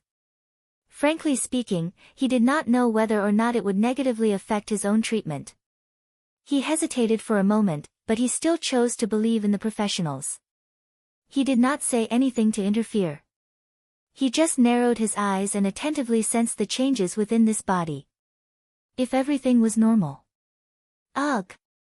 Old Els suddenly felt his heartbeat speed up, and it was completely irregular. It was like the problem of atrial fibrillation that had accompanied his body for dozens of years. He was not unfamiliar with this phenomenon, yet it came without reason. Old Els suddenly opened his eyes. And at this time, the various instruments that had been connected to his body all this time had already issued an alarm. Old Els felt that he should be a bit calmer, but the increasingly intense fluctuations of his heartbeat made him call out in a low voice. Wang Yong. The first to react was not Wang Yong. It was Tu Gu, who had been standing at the end of the bed all this time as the last line of defense. His reaction was very strange. He suddenly turned his head amidst Old Els' cry. His line of sight was directed at the deformed sarcoma that was suspended in midair. It was connected to many conduits. This was the core transformation center provided by the Black Lion. It was the key to treating Old Els' illness. Over here. Tu Ji's reminder was directed at Wang Yong, but Wang Yong himself had moved a bit earlier. He directly extended his hand to grab the sarcoma. Old Els was a bit baffled. He was actually able to follow this series of changes in movement. He was even able to see that before Tu Ji's palm touched the sarcoma, the ugly little thing had already begun to throb on its own. It was like a heart that was exposed to the outside, or perhaps it was the only organ of an invisible fiendish demon that could be captured by the human eye. This was all Old Els could see. After his violently trembling heart broke through a certain threshold, it instantly destroyed his observation ability and crushed his rationality and will. He pinched his chest hard, wanting to speak, but he could no longer spit out a word. He could only vaguely hear Wang Yong's angry shout. Chapter 1056. The sudden collapse of Old El's heart rate also destroyed the offensive and defensive design and tacit understanding that Wang Yong and Tu Ge had formed. Wang Yong was actually at a loss for a time as Old Els twitched and struggled for his life on the bed. Where was Luo Nan? What kind of method would he use? How did he do it? At this moment, Wang Yong's surging qi and blood covered every inch of the bedroom and formed a highly compatible resonance with the turbulence in the abyss area. According to common sense, there was no creature that could stir up trouble in this kind of environment. Even if it was a Darksider life form of legend, as long as it approached the material plane, it would similarly leave behind traces in this kind of powerful force field. Wang Yong could accept Luo Nan escaping into the depths of space, entering the depths of the abyss region, or even ascending the polar domain when Luo Nan saw that the situation was far from good. He could use his usual logic to explain it. But now, what was going on with the bright red sarcoma that was pulsating freely in the air and seemed to possess an incredible life rhythm? The tentacles that were originally delivering the transformation fluid to Old Els were baring their fangs and brandishing their claws in the air. What's going on? Seeing this, Wang Yongda had to make a temporary conclusion. He didn't know when, but the core of Luo Nan's power, which he had been sensing and capturing all this time, had already shifted to this ugly red sarcoma. In other words, Luo Nan had obtained control over the sarcoma. He had precisely grasped the most core link of the entire treatment system, directly threatening Old El's life. Even if it was just a clone, it wouldn't be easy for someone to steal their base, but it was still under their control. Tu Ji's reaction was already considered fast, but as Old Els struggled on the bed, he had to stop his palm that was already reaching for the tumor. Tu Ge was very clear, and so was Wang Yong. If this clone died here, with Old El's terrible condition, he really did not know if he would have another chance to calmly move. What was the Black Lion doing if such a deadly piece of equipment was casually stolen by others? What were the two of them doing at the scene? Tu Ge was still alright, as he was always calm and collected. As for Wang Yong, his originally ugly complexion was now covered with a layer of oily sheen, as if venom could come out at any time. The other people in the room had suffered from the blood vitality impact just now and were purely a burden. Wang Yong subconsciously wanted to go to the bedside to deal with Old El's terrible state. At this moment, a word popped out of Tu Ji's mouth. Change. As the voice entered his ears, a sudden burst of gunfire came from outside the bedroom. The incident in the bedroom also caused chaos in the outside room.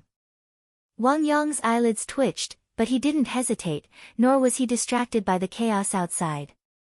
His center of gravity, which had shifted a little earlier, shifted again as his muscles contracted.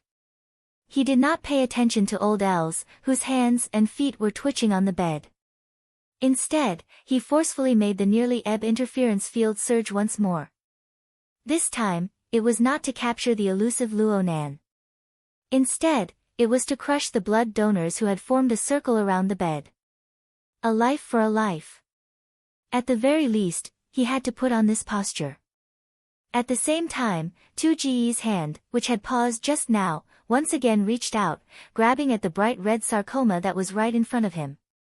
Wang Yong had been the one to deal with Luo Nan just now, and Tu Ge had been the backup. Now they had to switch roles.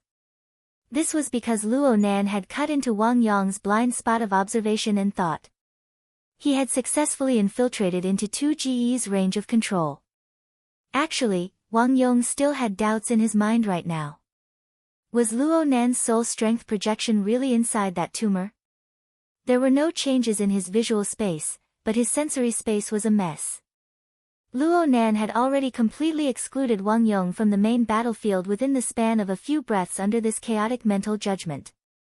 Therefore, a switch was necessary.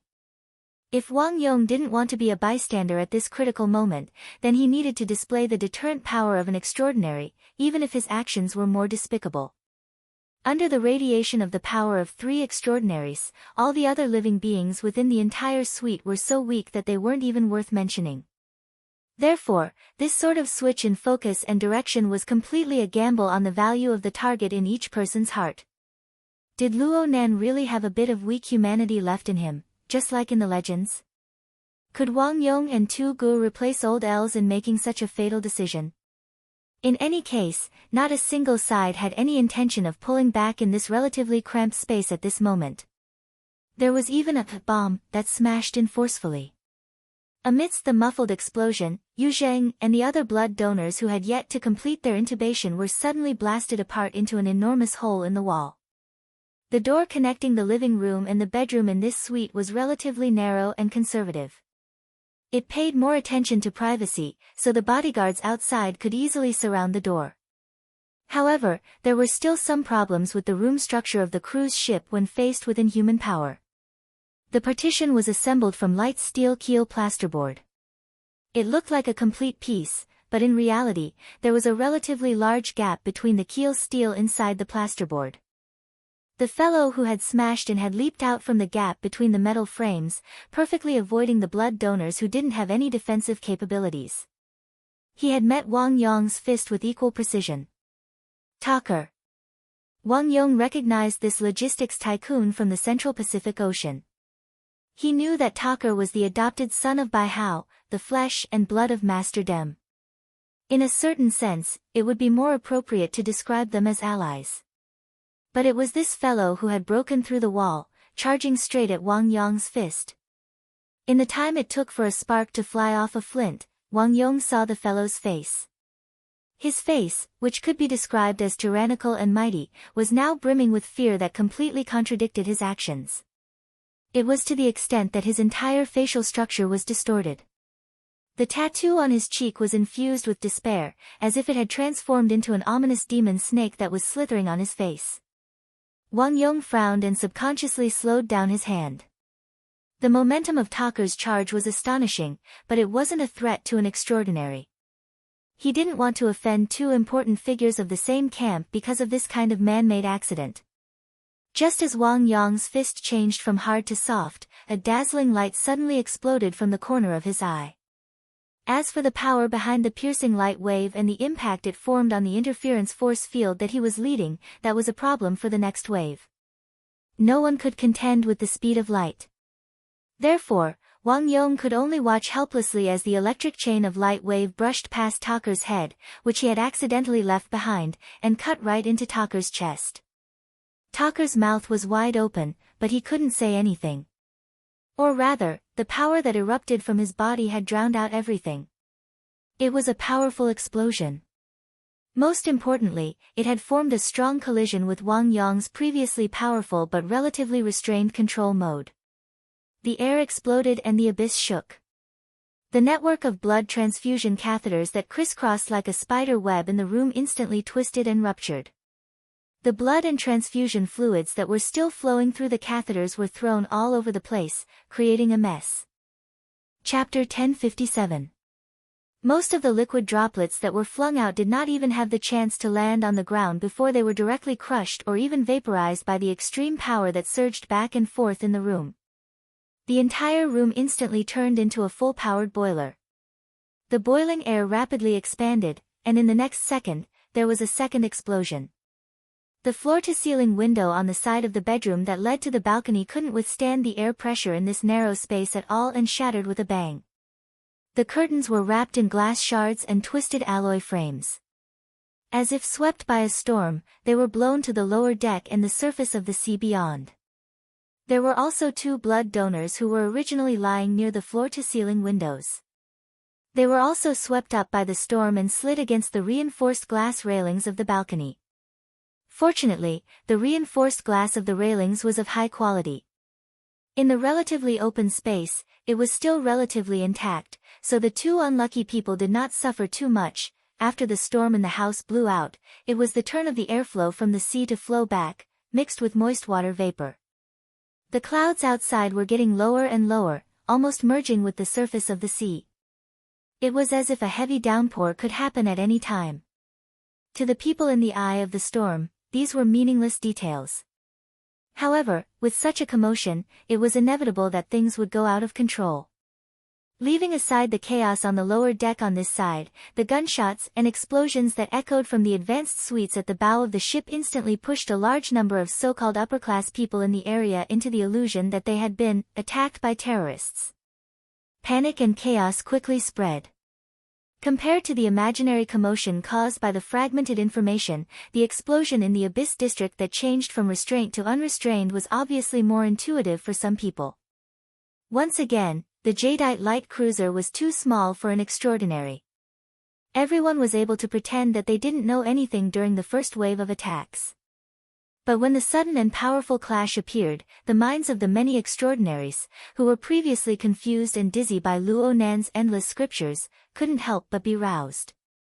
They cast their senses over here one after another. Everything was open and above board. This was especially true for the few psychics. In fact, some of the B-class mental side experts could also sense this commotion. However, they were limited by their abilities, or perhaps they were directly scared off by the dangerous environment where extraordinary consciousnesses gathered. Without a doubt, attention was also a distraction. If it was any other time, it would have been fine. However, the current Wang Yong was being stirred up by the continuous changes. Once it dispersed. How unlucky. But then again, the way this energy works is so familiar. Who was it again? Regardless of the reason, Wang Yong's absent-mindedness had indeed given Tucker some space and time to stretch himself. And Tucker did indeed seize this opportunity. Well, let's just say he did. His body, which was far more robust than an ordinary person's, was driven by that explosive power. Like a bowstring that was released after it was fully drawn, he suddenly stretched out, not caring about any damage. Blood had already seeped out of his ears, nose, and mouth, and his eyeballs were completely red. It was obvious that withstanding this kind of power that exceeded the limits of the human body was a huge burden on his body. However, the fact that he was able to withstand this power without dying proved that he had the qualifications to struggle for survival. His mouth was still wide open, and no discernible sound came from his throat. There was only a muffled explosion that directly compressed the air and forcefully broke through Wang Yong's control. It was as if a clap of thunder rang in his ears. Even earlier than the thunder, there were bolts of lightning and fire. However, this wave of lightning and fire did not pierce through Wang Yong's back, but directly burst forth from Tucker's body.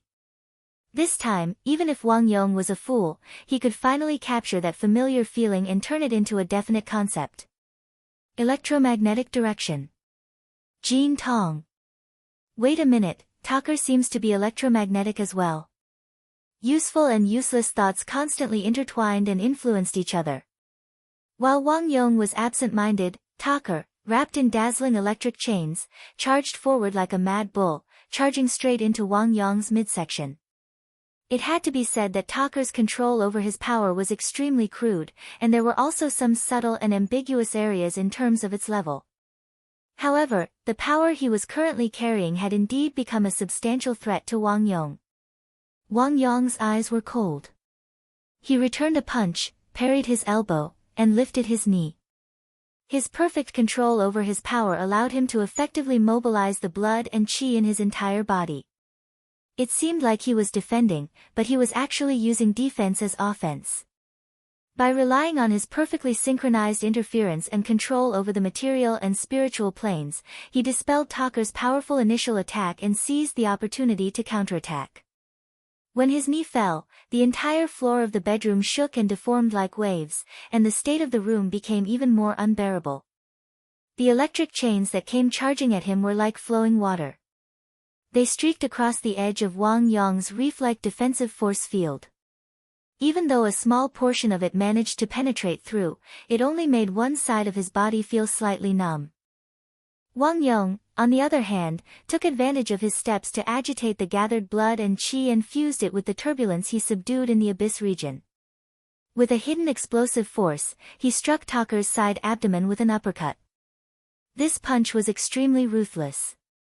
When it hit its target, Taker's body seemed to have been electrocuted. His body twitched and jumped, and the lower left half of his ribs were immediately crushed. The explosive sound that came from his wide-open mouth was also cut off by the bloody foam that came out from his mouth. Wang Yong furrowed his brows when his attack succeeded. Due to the force of his punch, the back half of Taker's body slid sideways. Taker's previous jumping was essentially like a slippery loach. It cleverly dispelled the heavy injury that would have dislocated all his internal organs. His body also fell to the side, coincidentally avoiding Wang Yong's attack. This should have nothing to do with Jin Tong or electromagnetic energy. Instead, it should be the foundation of yoga, which was a traditional practice in the subcontinent. This attack was completely Taker's instincts, and it had indeed reached the limit of what he could handle. His blood-red eyes had lost their focus, and his mind was completely muddled. The direction in which he fell was exactly where Tugu was. The entire bedroom was not very big, especially the area at the end of the bed. There were also the blood donors placed by the wall. Wang Yong, Tugu, and Taker were all extremely strong people. The three of them piled up there, filling up the entire area. Other than the moment when Taker broke through the wall, all his other movements had to be executed in the space of an inch. After all, old Els was not completely dead yet, was he? Taker's fall had indeed caused him to crash into Tu Ji's back. The electric glow on his body flickered, and he still looked very intimidating. Wang Yong reached back and grabbed Taker's back. It was also at this opportunity that Wang Yong glanced in front of Tu Gu. He saw that this expert, who was even more powerful than him, had just grasped the bright red tumor in his palm. Then, he exerted his strength. Following an indescribable strange sound, the entire tumor was forcefully crushed by Tu Gu into blood and flesh. The blood and flesh splattered out from the gaps between his fingers. Some of the flesh directly hit Taker's face, and it was a bloody mess. So ruthless, but it's considered a success. Naturally, such a thought flashed through Wang Yong's mind. But in the next moment, a sharp and ear-piercing hissing sound exploded. It was filled with madness and chaos. The source of the sound was Tu Ji's palm. Chapter 1058. This howl exploded strangely and fiercely. It had a kind of reckless intent of annihilation. Its characteristics were like a barrel of intense kerosene. It detonated in the abyss region and then rushed back to the material plane. A wave of interference surged. It was extremely vicious. Even with Wang Yong's abilities, his eardrums still hurt slightly. His mind became dizzy, but this didn't hinder his judgment. It's Black Lion. He left behind a poison curse. Black Lion ran amok in Africa. He was an expert in death and plague curse techniques. With the importance of the sarcoma, it was normal for him to set up a backup plan. But Luo Nan didn't explode it when he attacked Black Lion. He only released it now. What was the meaning of this? Caught off guard, Wang Yong was swept by the poison curse and suffered a small loss. Tu Gu, who was at the point of the poison curse's explosion, received an even greater impact. Wang Yong saw that Tu Ji's sleeve, where he had crushed the sarcoma, had a clear ripple. The ripple traveled upwards, causing Tu Ji's upper body to lean back slightly. The blood vessels on the side of his neck bulged slightly. But that was all. Tu Gu casually flung away the remaining flesh and blood from his palm. Half of his face was covered by his sunglasses, but no changes could be seen. This fellow's cultivation was truly bottomless. Wang Yong's heart was filled with regret, but he overcame the insubstantial effects of Black Lion's poison curse. His fingers clasped Taker's sleeveless clothes and fiercely pulled him back. Come back. Wang Yong didn't just pull Taker's clothes. He forcefully suppressed Taker's violent and unrestrained force field, not allowing it to affect Tu Gu in any way. Actually, Tu Gu had enough time to react, but he didn't pay attention to Taker from beginning to end. He displayed his absolute trust in Wang Yong. With Wang Yong's understanding of Tu Gu, trust wasn't necessary. It was more like a principle of comradeship.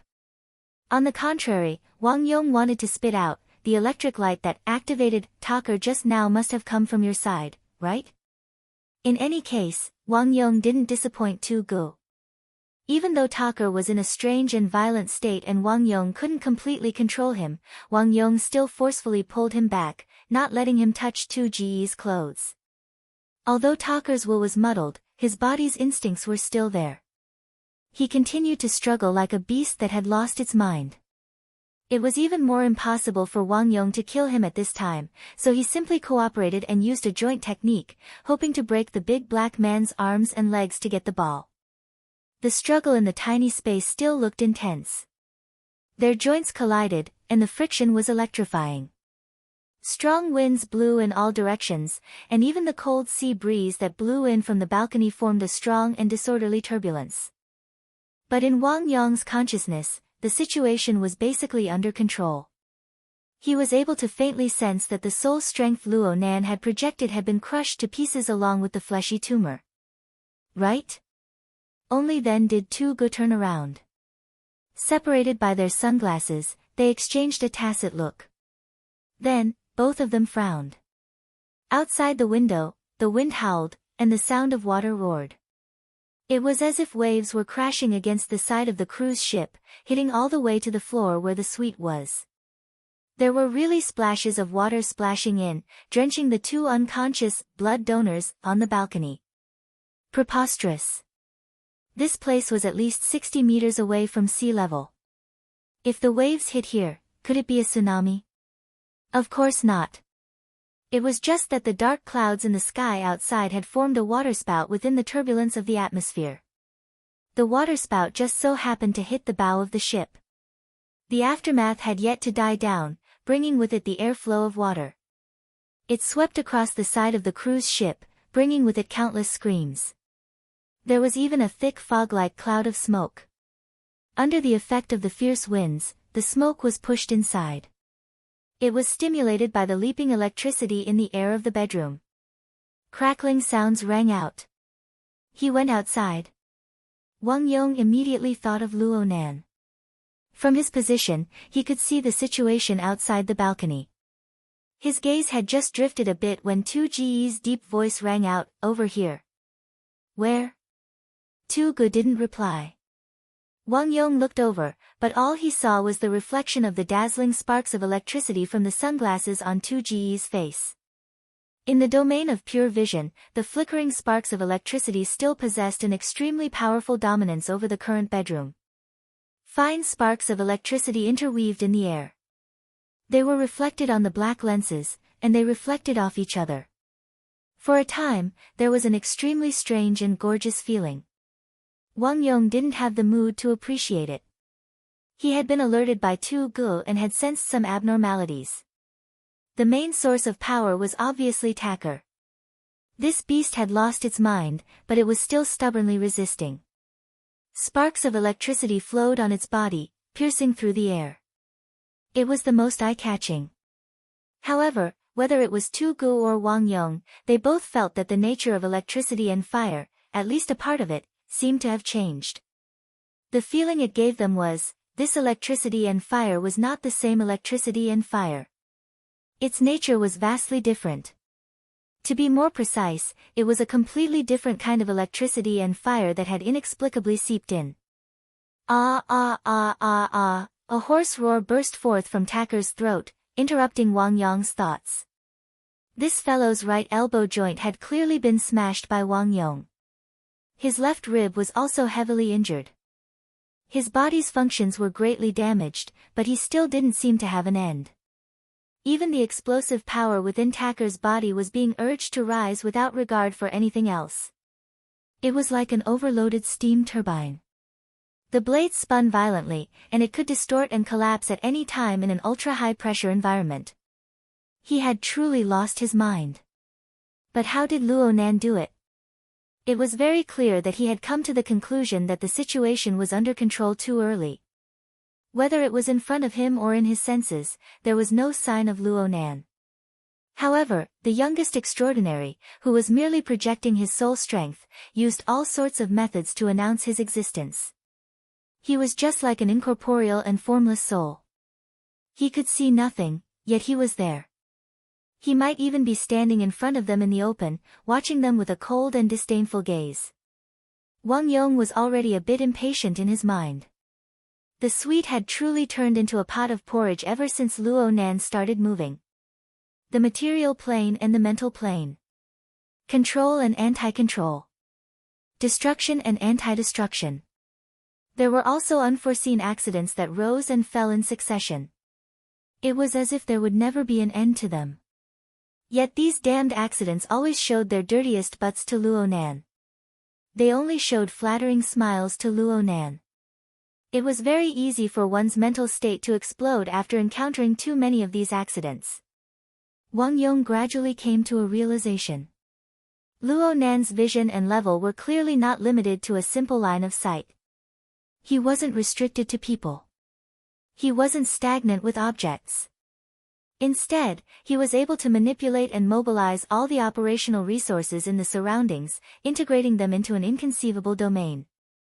This was the difference between the mental side and the fleshly side. But for a 17-year-old kid to accomplish this, Wang Yong's hands suddenly went numb. It was Tucker, whose chest had been caved in and his hand broken. Tucker struggled once more, directly using his teeth this time. He turned his head and hissed, wanting to bite Wang Yong's throat. His bloody face was truly malevolent and terrifying. But that wasn't all. The speckles of blood and minced meat twitched and throbbed. There was electricity connecting to each other. What was going on? Chapter 1059. Wang Yong would not be hurt by Tucker's desperate struggle. He exerted more force with his arm that was holding Tucker's joints. With a muffled sound from his shoulder blade, Tucker's body involuntarily bent down. No matter how white and sharp Tucker's teeth were, it was no use. However, looking at the extremely active blood and plasma on Tucker's face, as well as the crisscrossing electric network, Wang Yong finally understood where the alien electric fire that had inexplicably seeped into his body came from. Tucker no longer had the strength to fight back. Wang Yong also had the mental energy to ponder the mode of operation of this alien electric fire, but for a moment, he was completely clueless. He subconsciously freed one of his hands, wanting to exert some interference to see if he could use it to uncover part of the inner mechanism. Don't move. Tu Ji's shout pierced his eardrums.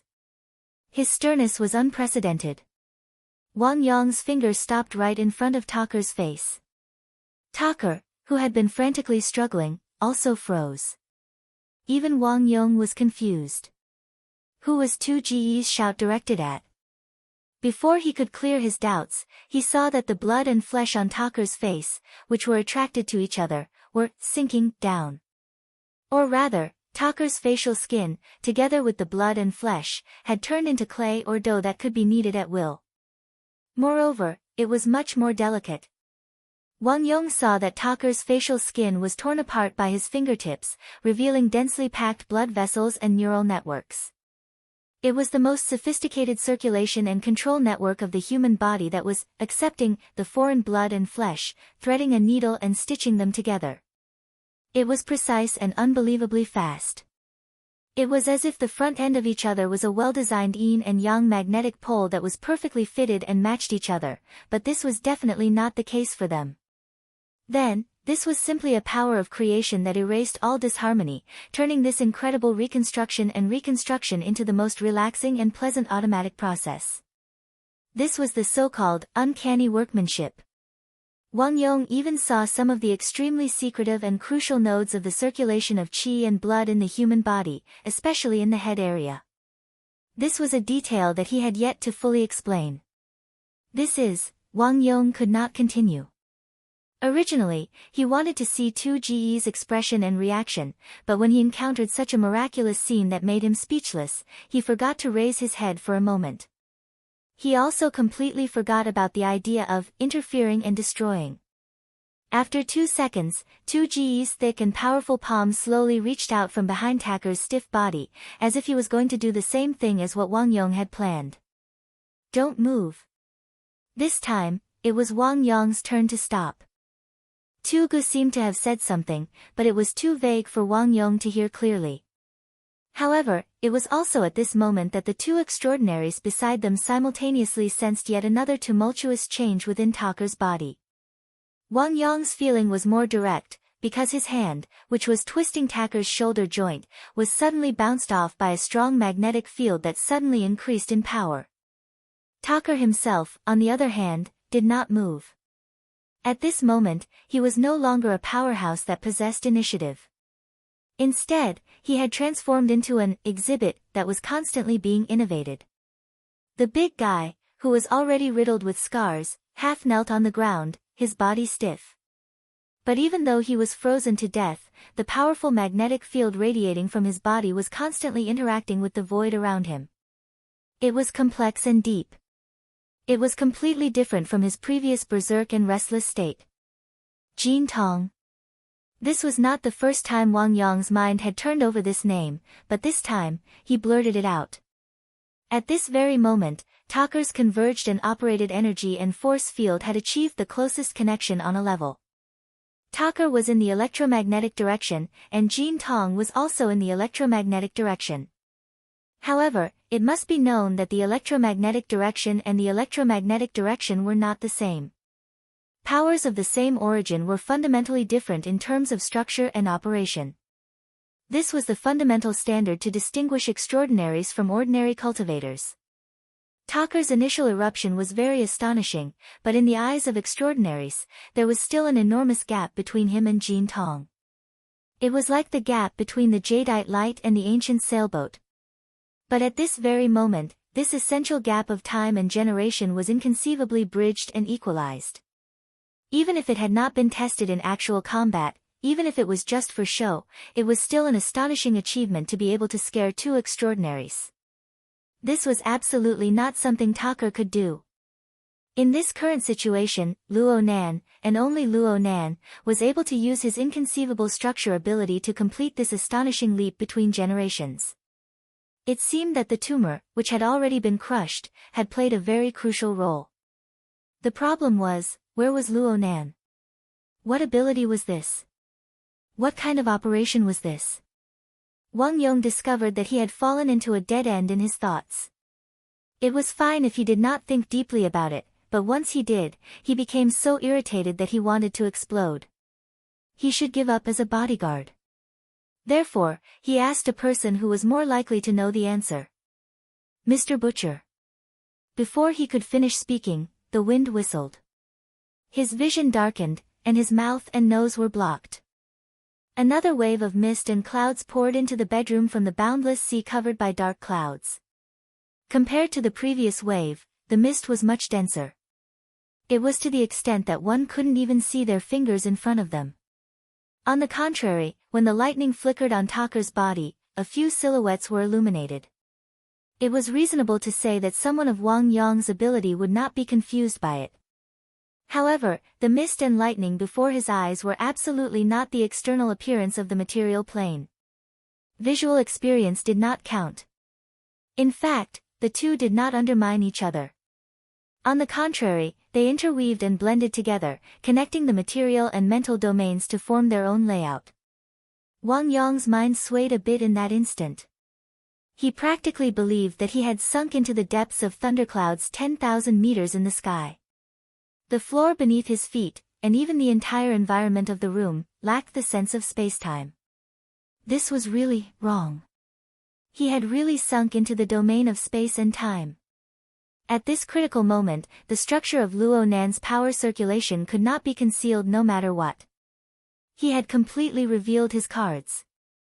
Wang Yong's blood and energy circulated and contracted, but his senses grew increasingly sensitive. He could vaguely feel the method, trend, and direction of the power usage. dual drive. Talker was one. There was also the mist within the mist. Suddenly, 2Ge's figure exploded. His long arm stretched out and pierced into the depths of the mist with a ripping sound. However, no blood splashed 3 feet. Instead, a flame inexplicably ignited within the mist, allowing them to see a piece of cloth burn to nothing.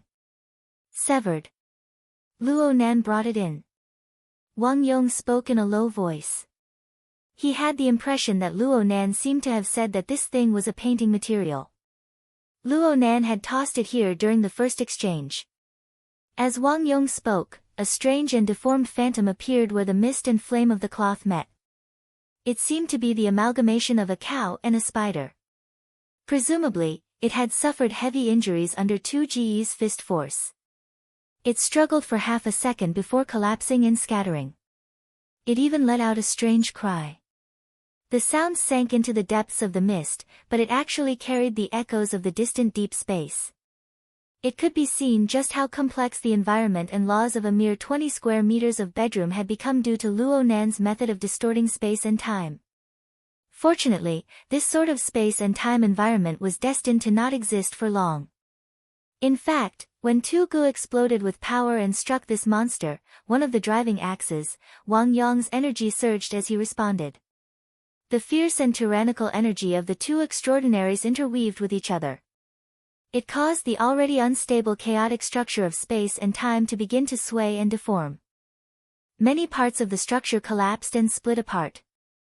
If this was a battle of life and death, everyone would have already begun to change moves.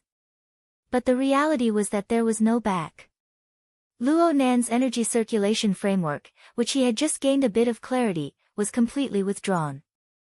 It was so direct and efficient that the mist and cloud rolled out in reverse. They mixed into the cumulus clouds of the ocean and sky, which had nearly swallowed the giant ship. They fused together in the blink of an eye, becoming indistinguishable from each other. Wang Yong was stupefied. Such a strong start and weak finish really felt extremely awkward. Then he looked at the bedroom. First was the bed. Old El's was still the same. After 2Ge had crushed the tumor, he had cut off the path of Luo Nan's influence. He had been maintaining the bed ever since. Even though there were 2 waves of smoke and water scouring the bed, it was still relatively dry. It could barely be seen.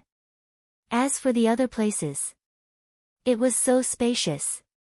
Where was he?